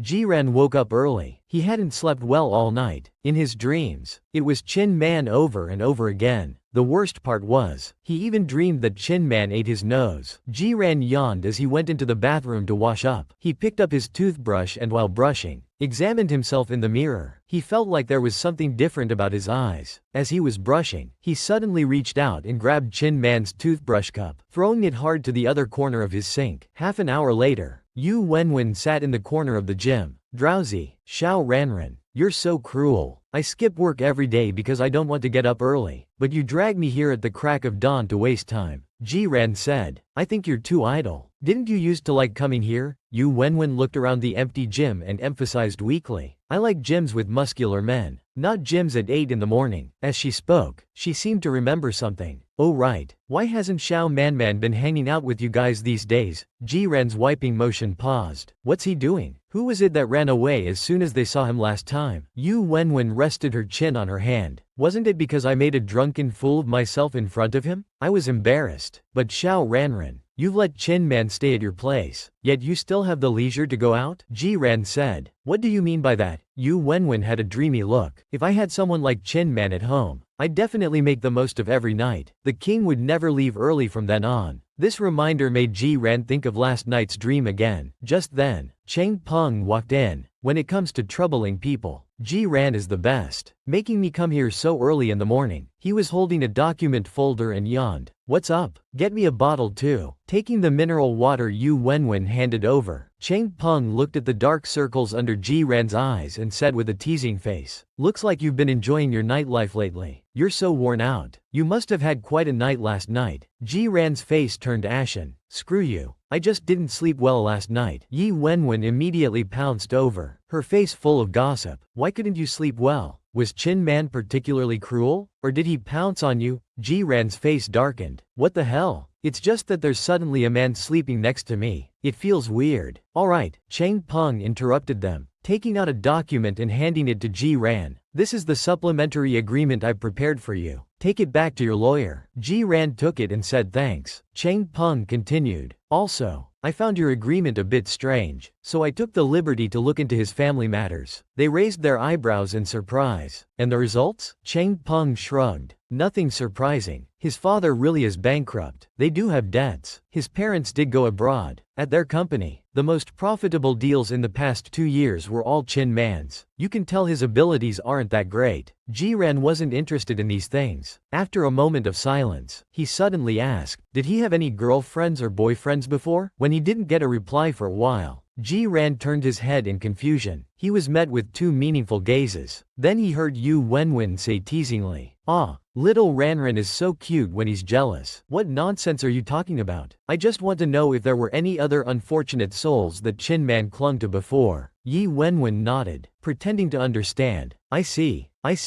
Ji-ran looked exasperated. I swear. I see your face and I can't help but want to argue. Chang Peng also teased from the side. I didn't check that, but if you're interested, you can just ask him casually. I'm not interested. Ji-ran put away the document. Ending the topic, Ji-ran played until midnight before going home. When he got home, he found that Chin Man was already asleep. He thought this was good, saving the effort of arguing. Plus, he hadn't slept well last night, so Ji-ran felt sleepy almost as soon as he touched the bed. Just as he was about to fall into a light sleep, a large hand suddenly reached out. It wrapped around his neck directly. Daddy's sleeping. Be good and don't move around. In the previous episode, Ji-ran was half asleep when suddenly a large hand reached out and wrapped around his neck. Ji-ran suddenly became fully awake. Along with his temper from last night, Chin Man's palm suddenly moved upwards, touching Ji-ran's face. He rubbed it a couple of times as if comforting him, mumbling meaninglessly, "Don't fuss." What the hell is Jiao Jiao? What did this guy call him? What's with Jiao Jiao? Before he could react, Chin Man's other hand rested on his head, gently rubbing it twice. He mumbled unclearly, "Hey." Ji-ran belatedly thought that Chin Man might be dreaming about an ex. He didn't expect this guy to really have an ex named Jiao Jiao. Judging by the name, it should be a girl. Thinking about this, Ji-ran suddenly realized a problem. Could it be that Chin Man was straight before? Before he could think it through, Chin Man suddenly moved closer. Pressing against the back of his neck, he suddenly said, "You changed your body wash." Although he knew it was pointless to argue with someone who was sleep-talking, Ji-ran couldn't help but retort, "You changed your dad." After that, Ji-ran struggled to get out of his embrace, but the other person used more strength. He tried to break free for a while but couldn't. Ji-ran couldn't bear it anymore and raised his hand to wake him up, but Chin Man was one step ahead, pulling him back forcefully. The next second,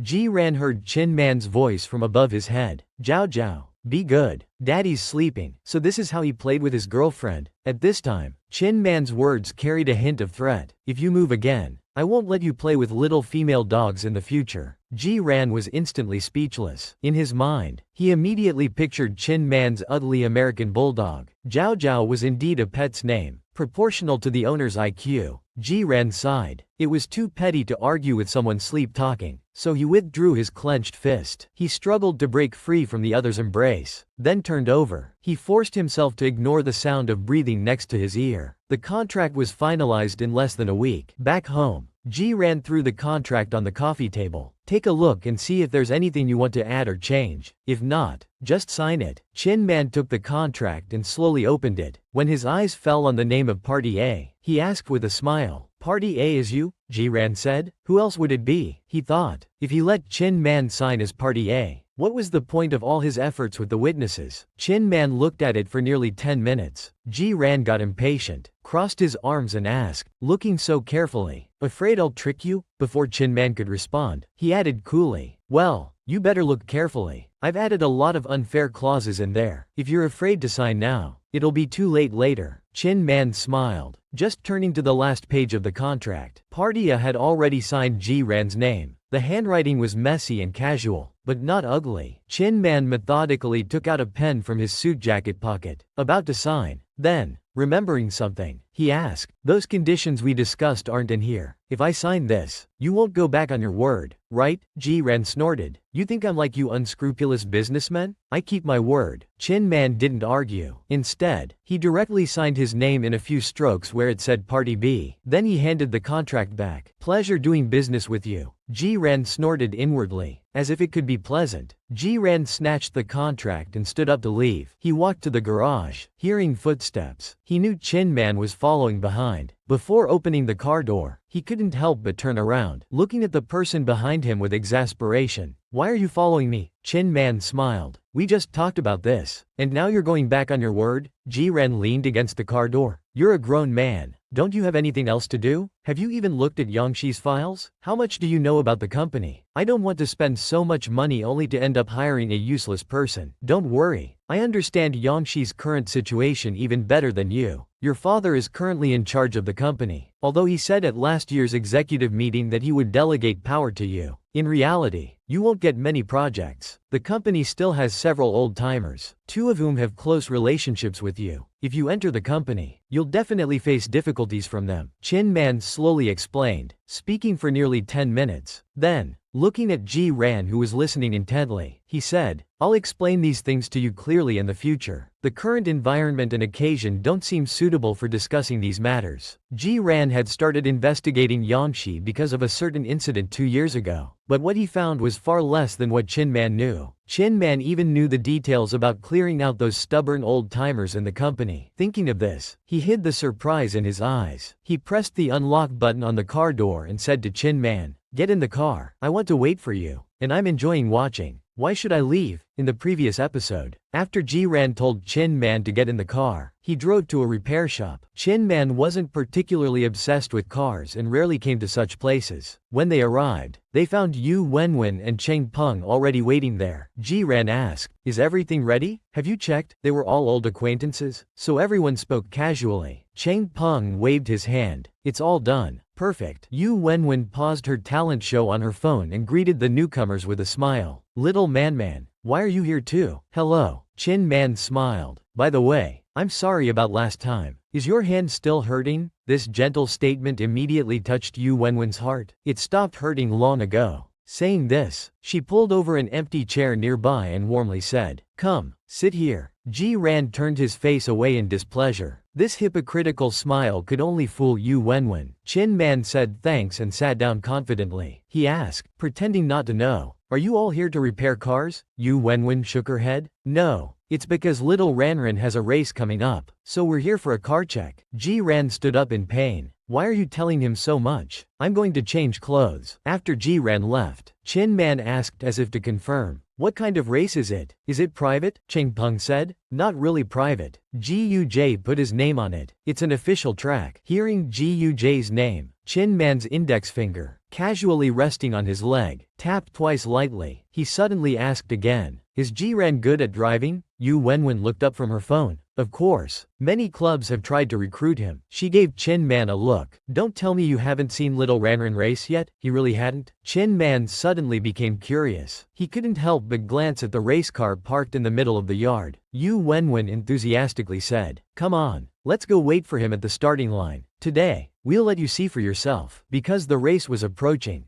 Ji-ran had booked a track for training today. Chin Man soon saw what Ji-ran looked like when racing. Ji-ran's racing suit was black and red, without any extra brand logos. Compared to his car, it was much plainer. The only decoration was a flame pattern on the back. The suit outlined his slender figure, broad shoulders, and narrow waist, quite pleasing to the eye. When Ji-ran came out in his racing suit, Chin Man couldn't take his eyes off him for a long time. Soon, his gaze was noticed. Ji-ran met his eyes and asked warily, What are you looking at? Chin Man said sincerely, Looking at how good you look. Ji-ran rolled his eyes. Stop flattering. He put on his helmet and said irritably, I don't know how long I'll be driving today. If you get bored waiting, just go home. No one's forcing you to sit here. Chin Man looked at him. I'm not leaving. Be careful. Ji-ran laughed. What? Are you going to tell me to drive slowly too? I won't. Chin Man was about to say something else when his phone in his pocket rang. He took it out and looked at the caller id, frowning slightly. The caller was Shi Tang. He didn't know where she got his number from. She had been trying to meet him these past few days, asking for help with many trivial matters. He had refused countless times, but she only became more persistent. He frowned, took the phone, and moved away to answer. The girl's voice on the other end was cautious, with a hint of hope. Brother Chin Man, are you free today? There's a new Western blockbuster movie out. Are you interested? Chin Man's voice was flat. Sorry, I have something to do today. Shi Tang gathered her courage. Oh, I see. May I ask what it is? Chin Man looked at the car not far away and replied concisely. I'm accompanying my partner today. The other end was silent for a full half-minute. Shi Tang finally said in shock, You have a girlfriend? But my brother said you didn't. Chin Man interrupted her. I've rarely been in contact with Ji Wei since graduation. He might indeed not know. The implication was that he wasn't very familiar with Ji Wei either. Shi Tang's face turned red with embarrassment, feeling both upset and unwilling.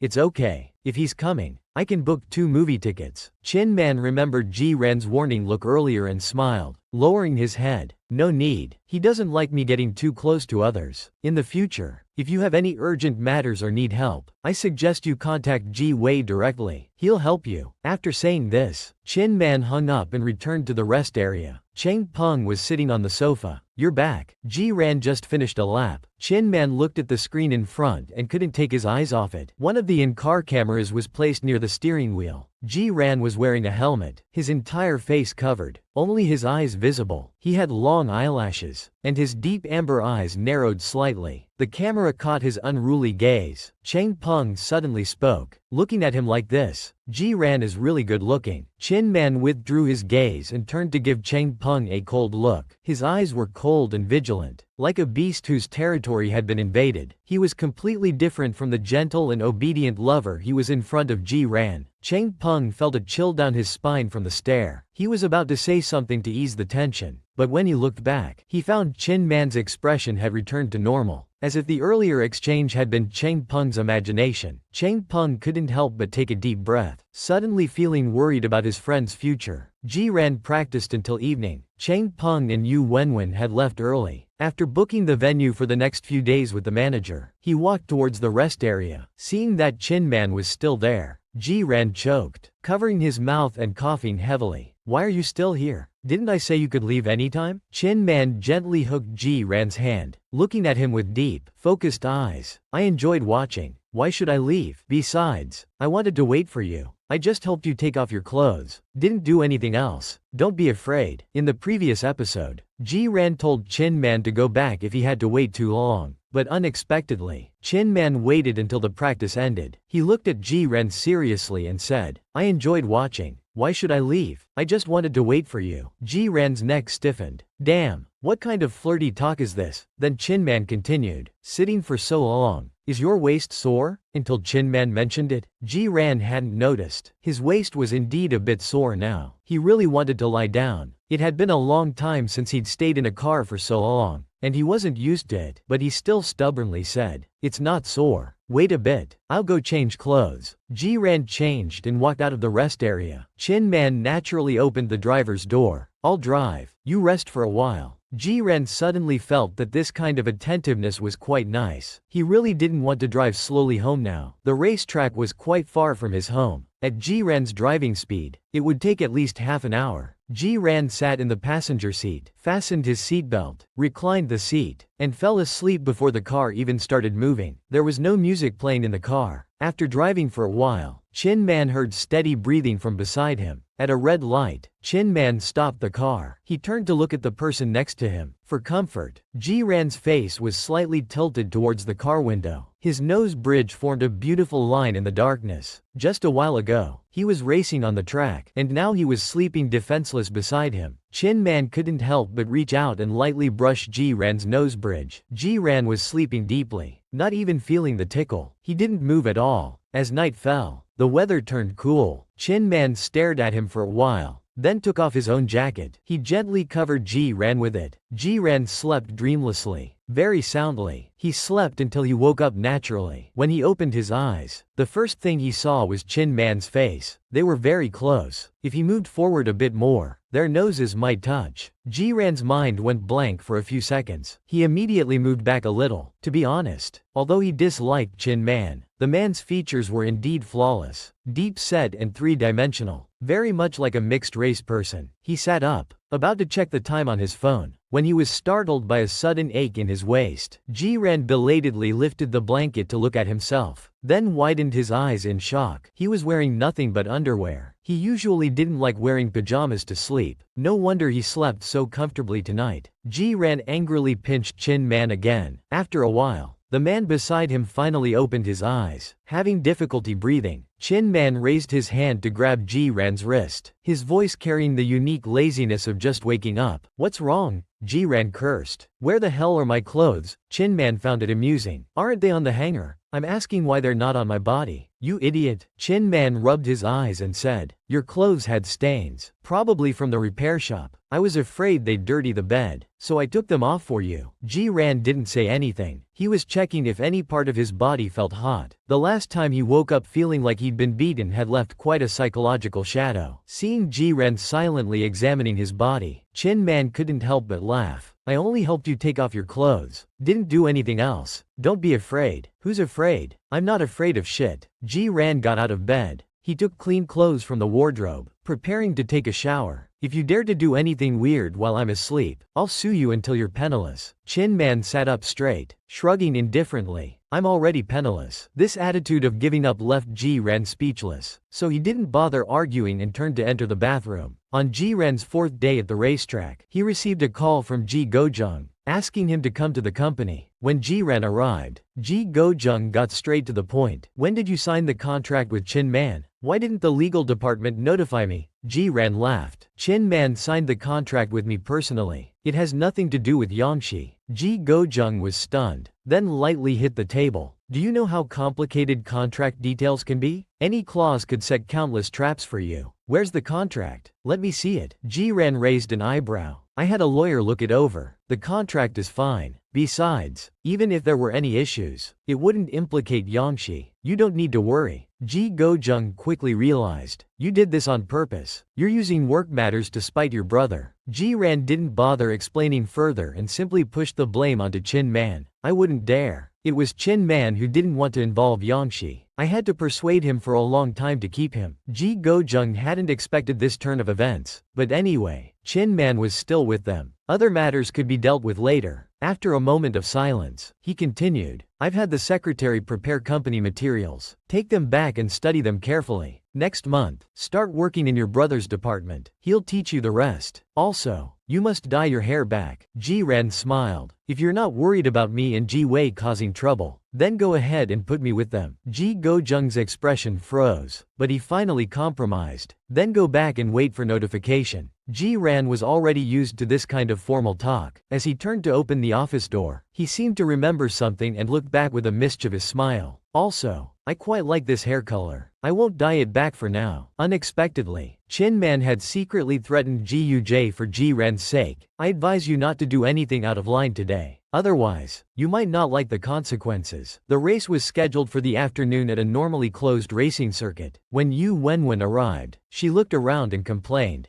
"Ji Yuj is too stingy. How can this small track satisfy our little Ran? Ji-ran, already wearing his helmet, replied, "It's a private race. This track is the best of the worst." Chin Man crouched down to check his earpiece and asked, "When does the race start?" Ji-ran answered, 3 o'clock. Then, as if remembering something, he added, "If Ji Yuj gives you trouble later, just fight back. Don't be afraid." Chin Man said, "But I can't out-talk him." Ji-ran looked exasperated. "You seem quite talkative usually, never short of words. If you can't out-talk him, use your fists. You're grown up now. I shouldn't have to teach you this." Hearing this, Chin Man smiled. "Are you worried about me being bullied?" Ji-ran coolly replied. "You're overthinking. You're here with me today after all. Even when beating a dog, one must consider its owner." Just then, Ji Yuj, already changed into his racing suit, walked over to them. His expression was normal, as if the conflict at the bar had never happened. "There's a party tonight. Come straight there after the race. I've invited lots of handsome guys and beautiful girls. Guaranteed to be fun." Ji-ran couldn't be bothered to respond. I don't have time for some crappy party. Is that so? The Champions Award ceremony will be at the party. I thought you'd be interested. The implication was clear. If you want the prize, you have to attend. After saying this, Ji finally looked at Chin Man. Ah, Mr. Chin, I was a bit drunk that time at the bar. You haven't taken it to heart, have you? Chin Man's expression remained indifferent, a distant smile on his lips. He didn't respond. At this moment, an announcement came over the loudspeaker. The race will begin in 15 minutes. All racers please take your positions. Yu Wenwen came over to urge Ji-ran to get ready. Ji walked towards the restroom. Chin Man, watching his back, also said, I'm going to the restroom. After using the restroom and washing his hands, Ji was about to leave when he bumped into Chin Man at the door. He still remembered the loss he suffered at the bar last time, but he had important things to do today and didn't want to confront this person. So Ji put on a fake smile. What a coincidence. You're here to use the restroom too? Chin Man replied calmly. Not a coincidence. I came to find you.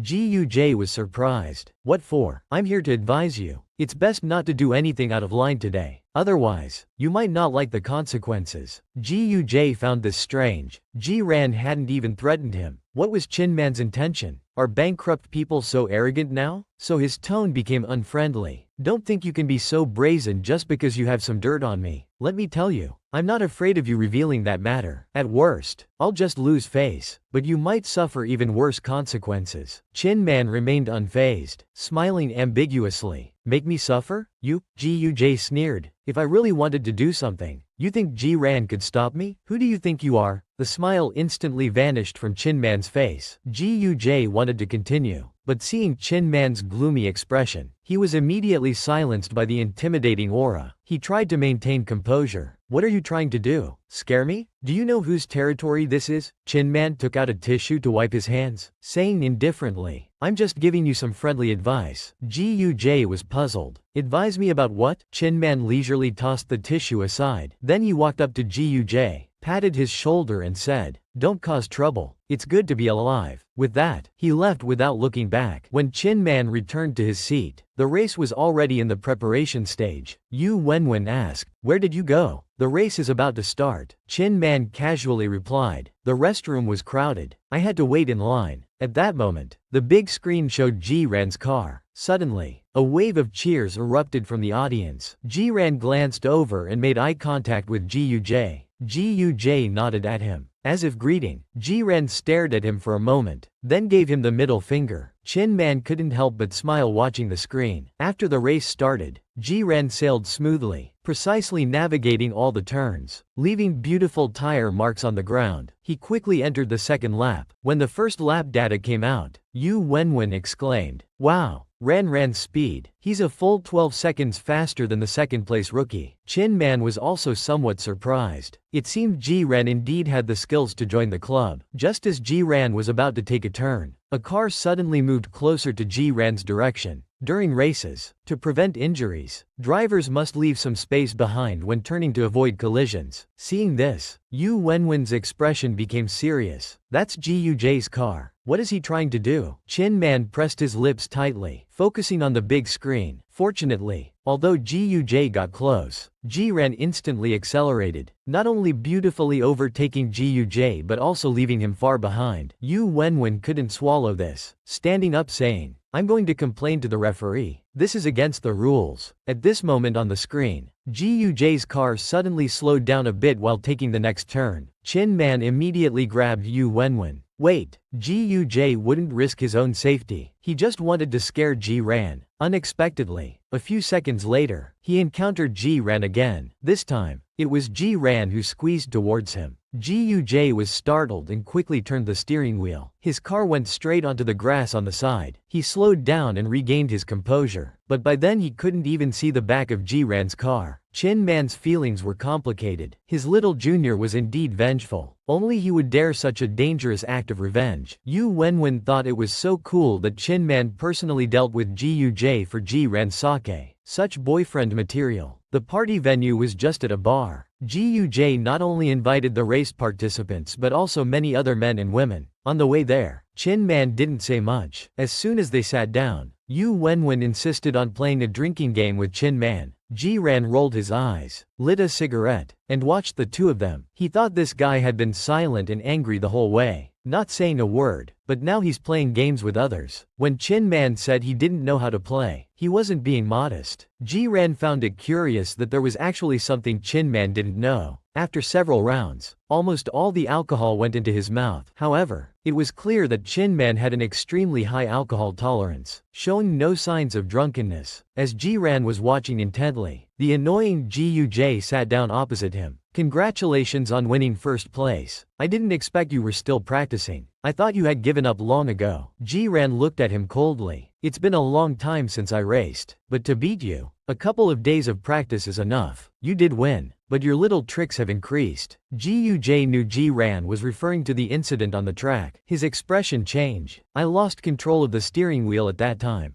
Ji-ran sneered. Don't pretend in front of me. Ji-J retorted. Didn't you pay me back too? Ji-ran sneered. That's because I showed mercy. If I didn't mind the trouble of dealing with you, I would have sent you to register in the underworld long ago. In car racing, deaths due to personal grudges were not uncommon. Ji-J's expression changed slightly. Finally, he said perfunctorily, fine, I was wrong. I prepared the prize. Do you want to come with me to get it? Ji-ran was eager to get the gloves. He stood up, put out his cigarette, and followed Ji-J. Ji-J pushed the black box towards him, smiling kindly. Check it out. Ji-ran opened it and looked. Indeed, they were Chester Bennington's gloves. He had seen them on TV. Custom made by many brands, one of a kind in the world. His expression softened slightly. He closed the lid and was about to leave. Ji-J quickly grabbed his shoulder. Hey, wait. He took 2 glasses of wine that were prepared in front of him and handed one to Ji-ran. He spoke sincerely. There was a misunderstanding between us before. Don't take it to heart. Drink this, and let's put the past behind us. What do you say? It's better to resolve conflicts than to keep them. We're both in this city, bound to run into each other. Why hold grudges? I heard you're joining your father's company. Maybe we'll even meet in business in the future. Ji-ran took the glass and swirled it gently in his palm. Seeing this, Ji-J immediately drank his own glass, quick and clean, not a drop left. Ji-ran hesitated, feeling something wasn't right. He slightly raised his hand. Before he could speak, Chin Man took the glass from his palm and held it out to Ji-J, smiling. Since you enjoy drinking so much, why don't you drink both glasses? Ji-ran frowned. Why did you come over? Chin Man chuckled. If I didn't come, I'm afraid the deal would be taken by someone else. Others might not understand, but Ji-ran instantly got it. He was already suspicious, and now he understood completely. He instinctively looked at Ji-J and saw him staring at Chin Man with a pale face full of hatred. Obviously scared, Ji-ran said, you put something in the wine.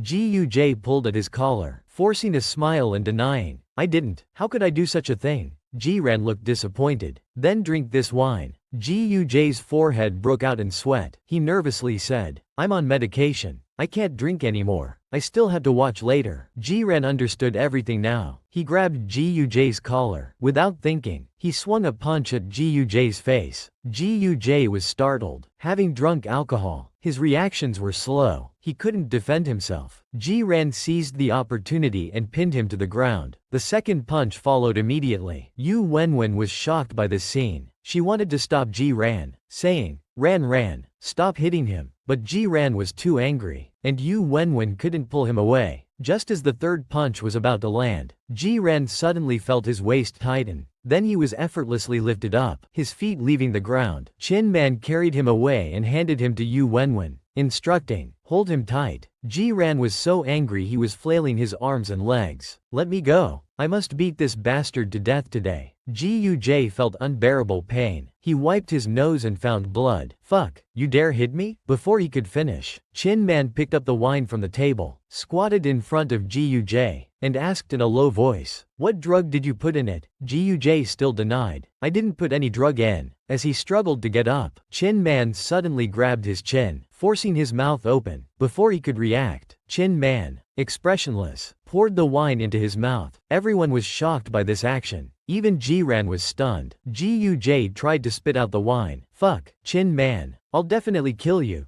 Ji-ran came to his senses. Who the fuck are you trying to scare? Chin Man is my man. He took advantage of Yu Wenwen's distraction and pulled his hand free. Chin Man stepped in front of him first, blocking his way. Ji-ran angrily said, "Get out of my way. I must." Before he could finish, Chin Man unexpectedly bent down. He directly threw Ji-ran over his shoulder. Ji-ran struggled hard. "Damn it, put me down." Chin Man ignored the pain on his back, picked up the black box from the table, and said to Yu Wenwen, "Check if anything's damaged. Help pay for it. I'll transfer the money to you tomorrow." Yu Wenwen was dumbfounded at this point and could only nod. "Alright, did you secretly take care of it while I wasn't around? Goodness, what vulgar words. This seems to be heading towards the fast lane." In the last episode, at the party, Ji-Yu-Jae drugged Ji-ran's drink, but Chin Man ended up forcing it down Ji-Yu-Jae's throat. He threatened to make Chin Man pay. Hearing this, Ji-ran wanted to beat Ji-Yu-Jae badly, but Chin Man carried him on his shoulder and left the bar in front of dozens of people. "Chin Man, I'll die with you." At the car, Ji-ran had no strength left to struggle. He gave up fighting but still shouted, "I'll kill you." Chin Man responded with an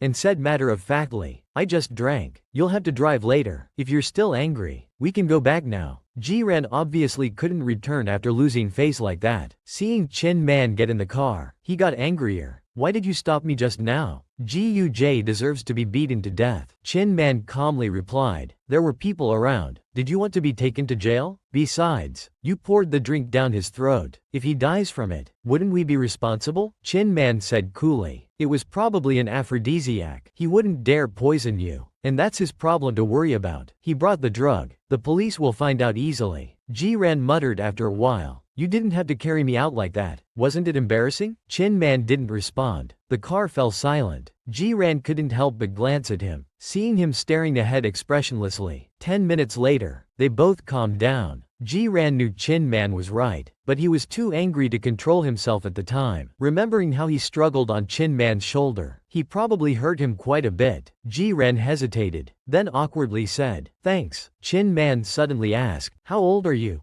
Ji-ran replied, puzzled, 24. "You're this old and still drink whatever others give you? You seem more like 12. No sense of caution. Seeking revenge without regard for your own safety. And always resolving things with fists." Ji-ran retorted, "How was I to know Ji-Yu-Jae was so perverted to drug another man?" Chin Man said flatly, "Anyone with a brain could see Ji-Yu-Jae was acting strange today. Who are you calling brainless?" Ji-ran didn't expect his thanks to lead to a scolding. He sneered, "So what if I took the drug? Ji-Yu-Jae couldn't have taken me away. At worst, I'd be horny for a night. If necessary, I could pay someone to relieve me." Chin Man suddenly turned to look at him directly. "You have someone right in front of you. The question is, do you dare use him?" Ji-ran, still angry, was stunned by Chin Man's gaze. He paused before saying, "Of course I dare. Why do you think I'm paying you?" Chin Man's face remained expressionless. "Then use me. I'm not in the mood now." Ji-ran turned away, driving into the garage. "Not everyone's like you. Always thinking about that stuff." Chin Man replied calmly, "I think you're the one with the problem." Ji-ran retorted, "He has a problem? You're the one who's not good enough. What's wrong if I don't want to use you?" Chin Man's expression darkened. "I'm not good enough? Then why did you hire me?" Seeing Chin Man's face, Ji-ran knew his words had an effect. He continued, "I only realized the quality was poor after ordering. Who knew you were all show and no substance?" Remembering the aftermath of their first time,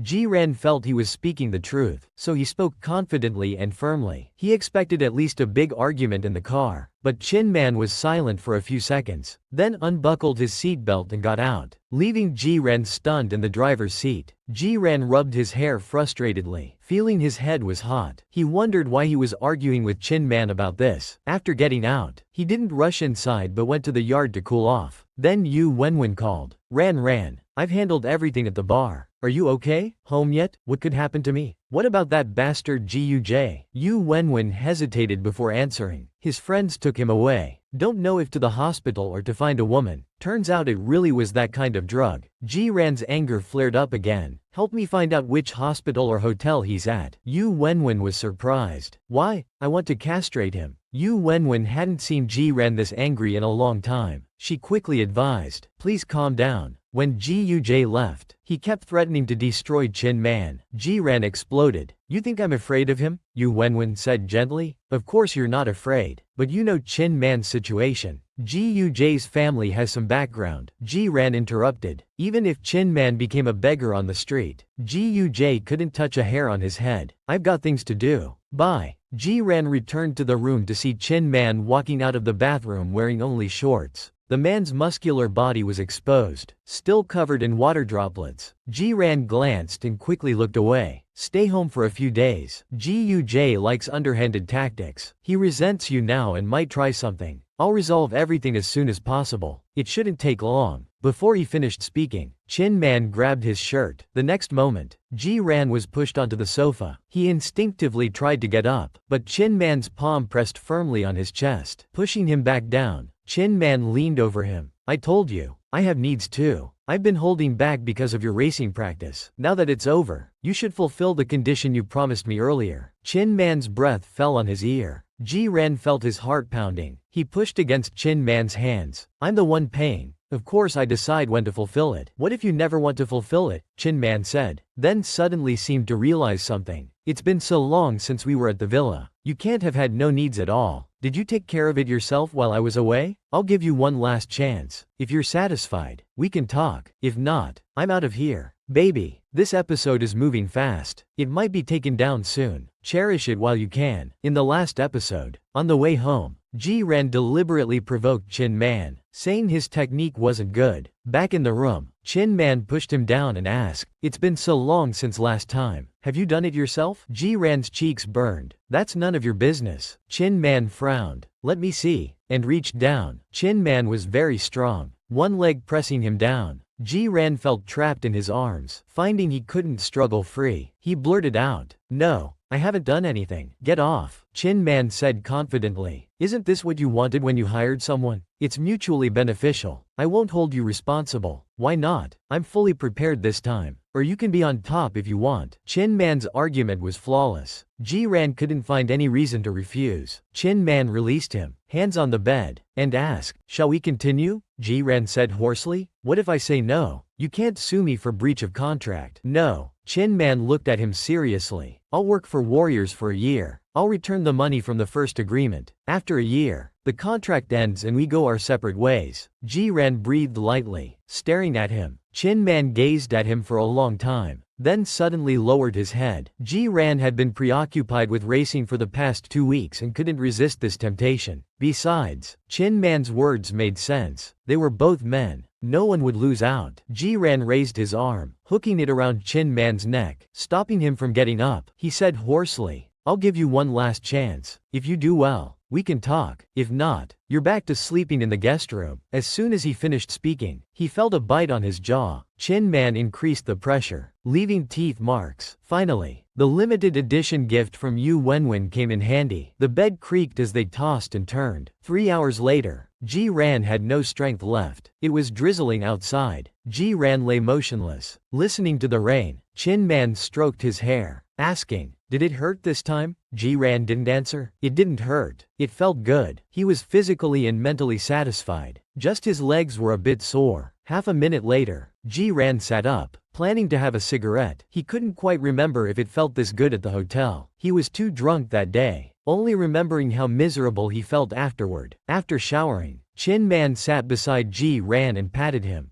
Jiran came back to his senses. Chin Man asked, Got another? Jiran glanced at him and handed over his half-smoked cigarette. Chin Man leaned slightly, taking it with his mouth. His lips brushed Jiran's fingertips. Nan Nan kindly reminds you that smoking is harmful to health. Please don't imitate. He took a natural drag, then blew out smoke rings. In the dim light, the man's profile seemed sculpted, his face still showing traces of desire. Against the smoke, it was very alluring. Jiran swallowed. Even smoking could look so handsome. It was deadly. Suddenly, Chin Man spoke. How do you know Guj? When Jiran came out of the bedroom, his hair was messy and red marks trailed down his body, showing how intense last night had been. In the last episode, Jiran and Chin Man shared a cigarette after. Just as Jiran was mesmerized by Chin Man's smoking, Chin Man suddenly turned and asked, By the way, how do you know Guj? Ji-ran rolled back onto the bed. We were in neighboring classes in high school. Chin-man asked. Did he bully you before? Ji-ran laughed as if hearing a joke. No one could bully him. That's why he resorted to underhanded tactics. Chin-man put out the cigarette. Don't fall for it next time. Do you know why he drugged you? Ji-ran answered without thinking. Those drugs have side effects. He just wanted to see me make a fool of myself. I told you. Someone was recording. Chin-man's eyes darkened. They were using a professional camera. Do you think people bring that kind of equipment to clubs? They wanted to film you. Whether they put it online or send it to your family, you'd be in trouble. Ji-ran cursed. Fuck, why didn't you tell me earlier? Chin-man looked at him and sighed. What would you do if you knew? Go back and beat him up again? You're too impulsive. Ji-ran laughed. Then what should I do? Say it's okay and have a drink with him before leaving?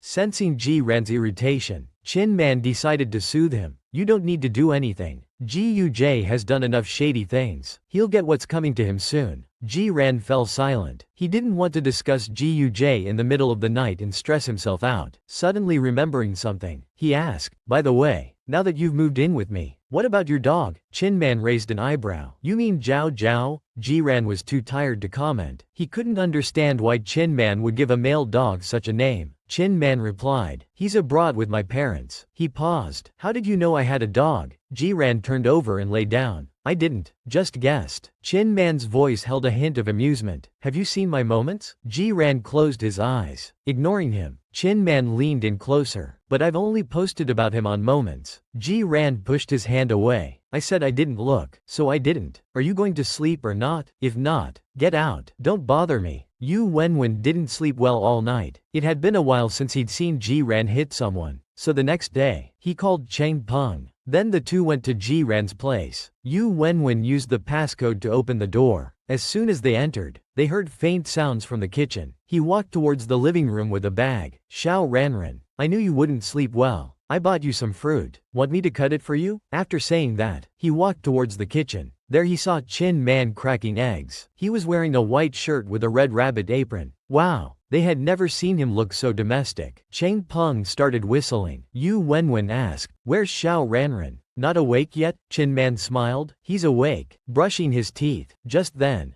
Ji-ran came out of the master bedroom, hair messy, wearing only black boxer shorts. His body was covered in red marks. He was bleary-eyed and asked confusedly, what are you doing again? His voice was as hoarse as a broken gong, clearly showing how much he had exerted himself last night. An apple fell onto the carpet with a muffled thud. Ji-ran heard the sound and turned his head, meeting the gaze of the three on the sofa. The air instantly became silent. So you want to find another partner? I'm telling you, no way. The battle of that night truly embodied the saying, seize the day. Enjoy life to the fullest. In the last episode, Ji-ran, wearing only black shorts, casually pushed open the bedroom door. Unexpectedly, he saw Yu Wenwen and Cheng Peng standing in his living room. The air instantly fell into dead silence. After a moment of silence, he turned around expressionlessly. Before the three could react, he slammed the bedroom door shut. 5 minutes later, he came out wearing a shirt and asked the two, why are you here? Cheng Peng replied, we came to discuss how you plan to deal with Ji-Uj's matter. How to deal with it? Ji-ran had no idea. His throat was very uncomfortable. He casually took a spoonful of soup from Chin-man's hand and put it in his mouth, then asked, did he die from the poison? Cheng Peng shook his head. No, he left the hotel healthy this morning. Ji-ran frowned and asked the person next to him, is this all you can do? Can you stay away from the kitchen in the future? Chin-man took the spoon. I was afraid you'd be hungry when you woke up. What's missing? I'll add it. They were indeed hungry. Something was better than nothing. So Ji-ran reluctantly said, it needs more salt. The soup isn't thick enough. Remember to add some sesame oil for flavor. Chin-man nodded and went back to the kitchen. Yu Wenwen watched in amazement. This damned newlywed-like scene. Ji-ran turned to ask Cheng Peng, who was sitting on the sofa, who else was with Ji-Uj yesterday? Send me all their names. Cheng Peng smiled. How did you know I looked into this? I'll send it to you later. But what do you plan to do? Take revenge on each one? Do you have the energy for that? Ji-ran sighed. I don't have that energy. Can't I just hold a grudge? After speaking, he covered his mouth and coughed hard. Cheng Peng turned to ask Yu Wenwen, by the way, did you guys go to the second round yesterday? Yu Wenwen peeled an orange and put it in his mouth. Who had the mood for a second round? We went straight home. Why? Did you think we went to karaoke all night? Seeing how hoarse Ji-ran's voice is, Ji-ran got angry. you talk too much. Chang Peng stood up and walked towards the kitchen. I'll go help. I'm hungry. After sitting for a while, Ji Ran couldn't hold back anymore. He bent over and coughed for a long time. Yu Wenwen immediately moved to his side and handed him the orange. He asked concernedly, Xiao Ranran, are you okay? Did you open the door to a new world last night? Was it really good? Did you use protection? Don't finish inside. It can easily cause stomach pain. Ji Ran looked at him and rolled his eyes. His throat was hurting badly now, and he was too lazy to explain. Besides, in his current state, he couldn't fool Yu Wenwen anyway. He might as well save his energy. Seeing him not speaking, Yu Wenwen said, I understand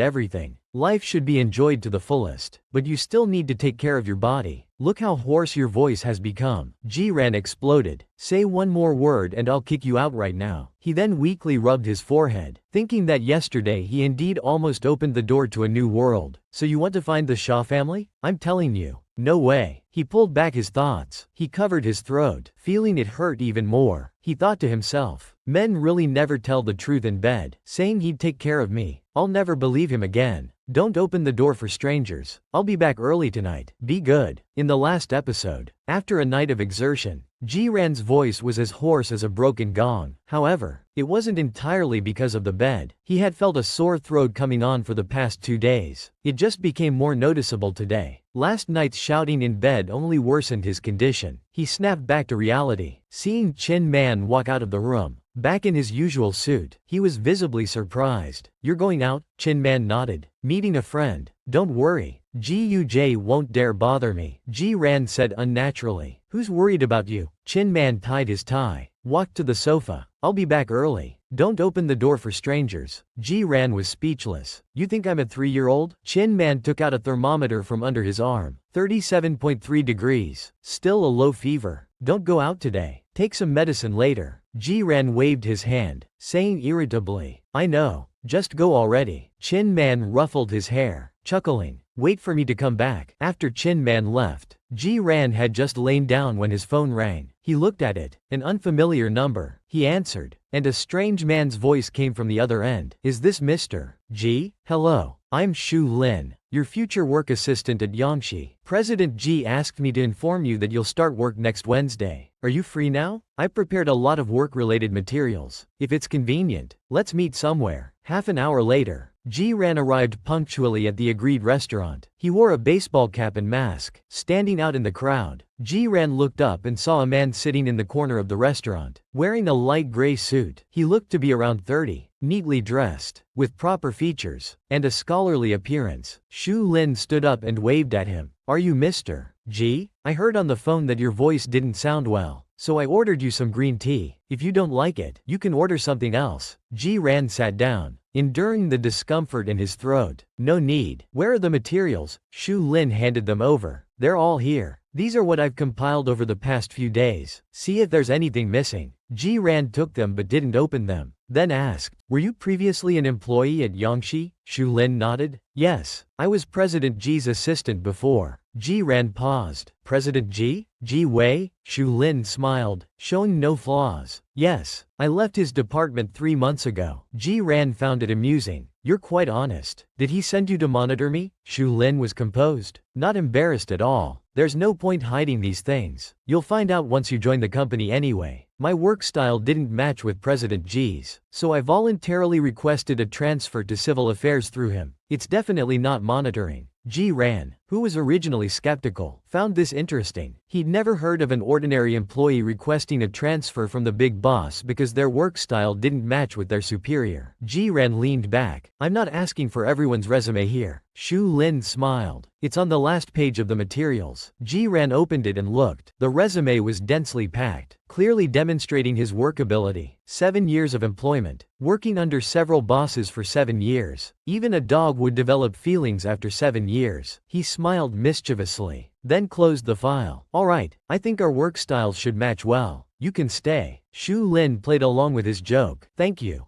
Mr. G, for taking me in. I've also compiled the company's projects from the past 2 years and future development directions. If you have any questions, feel free to ask me. We can talk on the phone or meet in person. I'm available anytime. Ji-ran looked at this and thought Shu Lin was easier to get along with than he had imagined. He thought that even if he was sent by Ji Wei to monitor him, he couldn't rudely reject him. Just as he was about to say something, his phone suddenly vibrated. He opened it to see a WeChat message from Chinman. Did you go out? Ji-ran replied. None of your business. At this moment, Shu Lin's phone also rang. Seeing the caller his expression changed slightly. He stood up. Mr. G, I need to take this call. Ji-ran picked up the documents on the table. Don't bother. I don't have time today. Let's end it here. I'm leaving. Shu Lin hurriedly called out to him. But I still have some things to report. The phone kept ringing. Ji-ran found it headache-inducing. He pointed at the phone Shu Lin was holding. Either answer it or reject it. The ringtone is too annoying. We'll talk next time. Also, don't book this kind of tea restaurant in the future. I don't like drinking tea. It's too bitter. After saying this, he tucked the documents under his arm and strode out of the tea house. Shu Lin watched him leave, thinking that Ji Wei was right. His brother was indeed arrogant, disrespectful, and self-centered. It seemed his future work wouldn't go too smoothly, but it was still better than before. Ji-ran now desperately wanted to drink milk tea, feeling like the tea taste was lingering unpleasantly in his mouth. He drove back to his alma mater. The milk tea shop next to the school had been open for over 10 years. The owner was kind-hearted. Even after graduation, Ji-ran would still come here with Yu Wenwen every now and then for milk tea. Since it was school time, there weren't many customers in the shop. The owner's wife smiled warmly when she saw him. Little Nan, you're here. What would you like? Ji-ran sat in his usual spot, the same as before. The owner's wife was surprised. What happened to your voice? Ji-ran said it was just a slight cold. The owner's wife looked worried. Young people are so strong. How did you catch a cold? You should wear more clothes. I'll make your milk tea hot. By the way, why didn't Wenwen come with you today? He's too noisy. I didn't bring him, Ji-ran said, then rested his chin on his hand and glanced at the wall to his right. This wall was the treehole wall, covered with sticky notes. The shop had been open for 10 years, and even a large wall wasn't enough for all the notes. So, once the wall was full, the owner's wife would take down these notes and keep them safe. Every year, she would take some time to bring them out and put them back up. We must win the basketball game against Class 3 this time. Below this note were replies in different colored pens. Dream on. Class 3 will definitely win. Bunch of elementary kids. Ji-ran found it amusing. He pulled down his mask, took a breath of fresh air, and glanced at the corner. An ugly duckling type. The handwriting on the note was messy, showing that the writer wasn't in a good mood when writing it. Ji-ran's face suddenly turned red. His eyes widened. This seemed to be his own handwriting. Moreover, this note had the most replies, so even though the owner's wife had put it in the corner, it was still eye-catching. At least he's the school's heartthrob. Okay, you're the ugly one? Which toad wrote this note? Are you jealous? Hope you never get a girlfriend? I didn't write this. Whoever wrote this is an idiot. You're the idiot. Ji-ran cursed internally and angrily tore down the note. Chin Man asked helplessly, is your butt hurting again? Ji-ran exploded instantly. Your butt is the one hurting. Your whole family's butts are hurting. In the last episode, after meeting Shu Lin,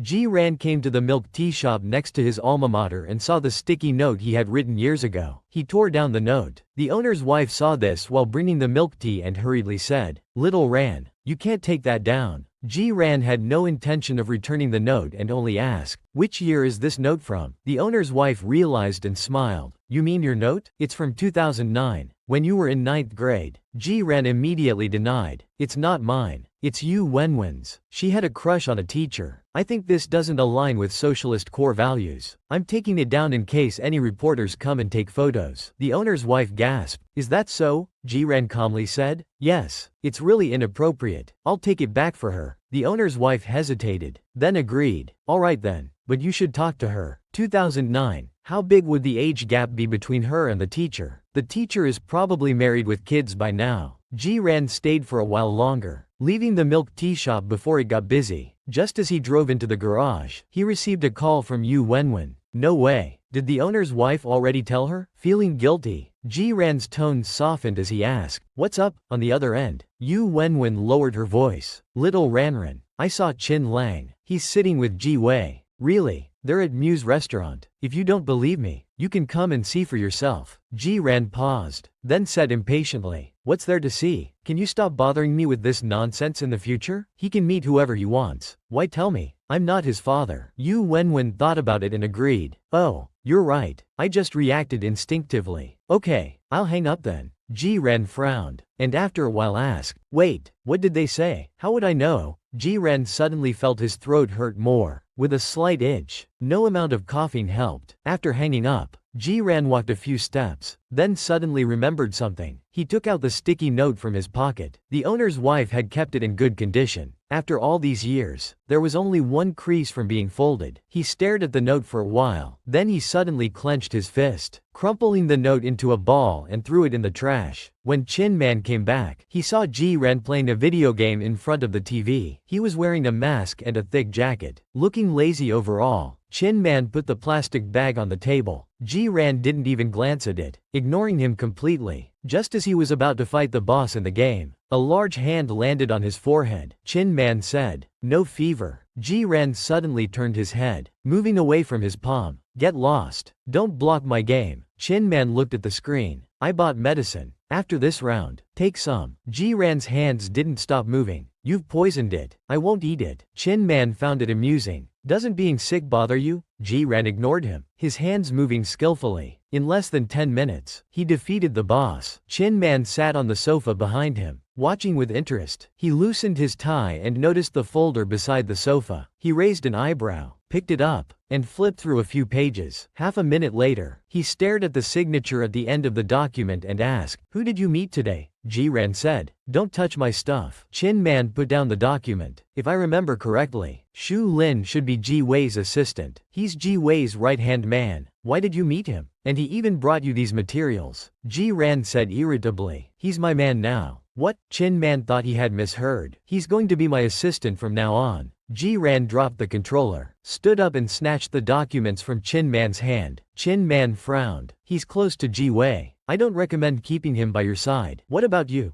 Ji-ran suddenly interrupted, laughing sarcastically. "You're still Ji Wei's old classmate and friend. Brothers for years, yet I still slept with you." At these words, Chin Man was stunned. The living room was quiet for half a minute, with only the game's background music. Chin Man thought for a moment, then rubbed his forehead and said helplessly, "Is your butt hurting again?" Ji-ran exploded instantly. "Your butt is the one hurting. Your whole family's butts are hurting." Chin Man asked innocently, "Then what did I do to offend you?" Ji-ran threw the documents into the bedroom, came out and sat back on the carpet to play the game. Chin Man sat beside him and repeated slowly, "Take some medicine." Ji-ran frowned. "Can you stop pretending in front of me? This wasn't included in the package I bought initially." Chin Man smiled. "This is a complimentary service." Ji-ran elbowed him away. "I don't need it. Stop nagging." Chin Man nodded, said, "All right," and stood up to enter the bedroom. The door closed with a crisp bang. Ji-ran heard the sound, turned his head to see the empty space beside him. Really just a complimentary service. He just left like that. His face darkened as he beat the enemies on the screen to death. By nighttime,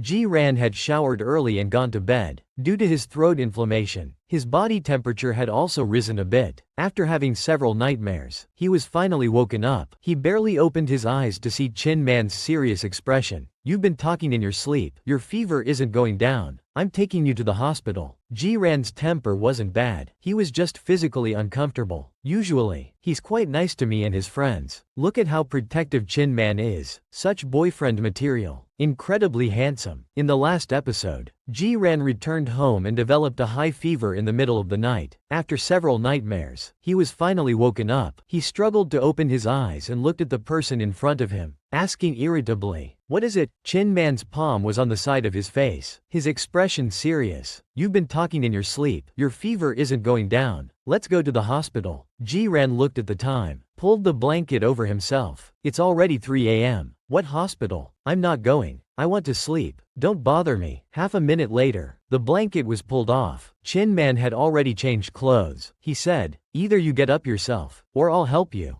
Ji-ran looked unwilling. "I said I'm not going." As soon as he finished speaking, Chin Man took action. He forcibly helped Ji-ran sit up. He grabbed some clothes from the wardrobe and started putting them on Ji-ran, wrapping him up tightly. Ji-ran passively extended his arms and legs, cursing. I'll deal with you when I'm better. You're just putting on clothes. Don't touch me. These clothes are out of season. I won't wear them. Did you hear me? Chin Man patiently helped him dress, thinking this person wouldn't be so sick if he talked less. He knelt by the bed, staring at Ji-ran. I'll ask you one more time. Will you walk yourself or do I need to help you? Ji-ran lowered his head and looked at him for a few seconds. He averted his gaze. I'm a grown man. I don't need you to carry me. Stand up and support me. When one has a fever, they get drowsy. Ji-ran struggled to keep his eyes open, staring at the scenery outside the car window. At 3 a.m., the streets were empty. Chin Man was driving fast. Ji-ran glanced at the speedometer and asked, "What, not afraid of getting points deducted now?" Chin Man replied, "I am, but I've never had points deducted from my license. It's okay to have it happen once." Ji-ran asked again, "Is this a complimentary service or a paid one? Let me tell you up front, I won't pay your fine. Don't try to force me to spend money." Chin Man raised his hand and touched Ji-ran's forehead with a tissue.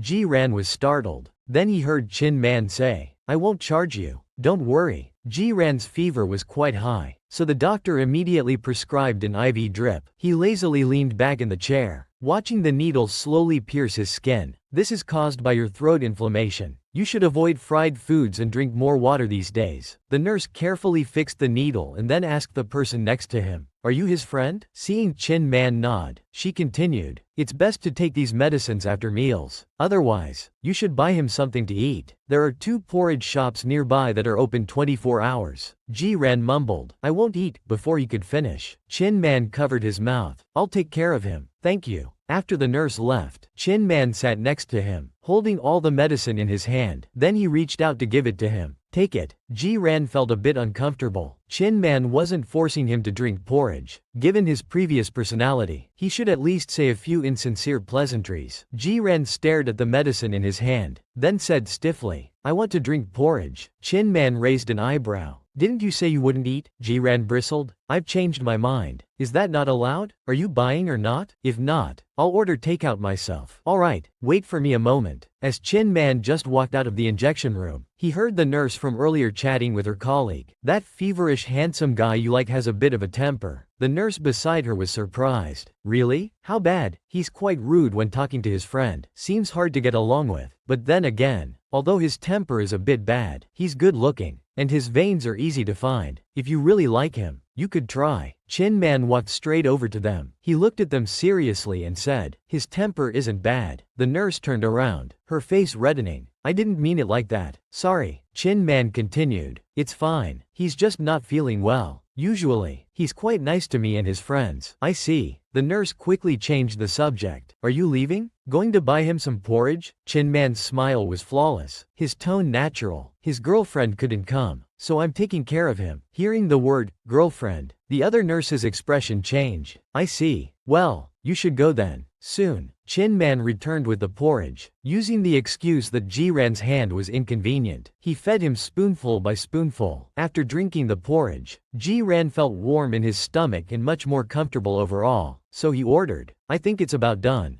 Go get the nurse to remove the IV." Chin Man looked at the IV bag above, which hadn't moved and still had half left. Ji-ran urged, "I don't want to do this anymore. I'll be fine after taking medicine and sleeping for 2 hours. Hurry and finish the IV." Chin Man had an unyielding look. Ji-ran felt dizzy and had no energy to argue. He leaned back, planning to sleep a bit in the chair. Chin Man suddenly spoke. "That Shu Lin has worked under Ji Wei for many years. Although he's just an assistant, he's had a hand in all of Ji Wei's projects. He's basically Ji Wei's heart. Are you really comfortable having him transferred to your department? Don't move. I'm just checking if your fever has gone down." In the last episode, Ji-ran had a high fever in the middle of the night, and Chin Man took him to the hospital. During this time, he suddenly said, "Shu Lin has worked under Ji Wei for many years. Although he's just an assistant, he's had a hand in all of Ji Wei's projects. He's basically Ji Wei's heart. Are you really comfortable having him transferred to your department?" Ji-ran closed his eyes and said self-mockingly, "It's none of your business. I'm impressed you know so much about Ji Wei's assistant. What's the deal? Are you his half-brother?" Chin Man explained. "I've looked into all of Ji Wei's employees to some extent. Didn't I show you all the information?" Remembering those documents, he had only glanced at them briefly, not having time to read them in detail. Ji-ran sneered. "I thought Shu Lin's job change had panicked Ji Wei. And he specifically called you out to give him advice. Chin Man paused, quickly understanding. Advice? You mean this afternoon's matter? Ji-ran immediately denied it, remembering seeing Yu Wenwen at the restaurant. Chin Man explained. This afternoon I had an appointment with a friend. After chatting, I happened to run into Ji Wei. He said he wanted to discuss the class reunion with me, and I couldn't refuse. Ji-ran turned his head unnaturally. No one wants to know who you met this afternoon. Don't bother me. I want to sleep. Chin Man looked at him, closed his eyes, sighed lightly, and said no more. It was nearly 5 o'clock when they left the hospital after finishing the IV. Returning home,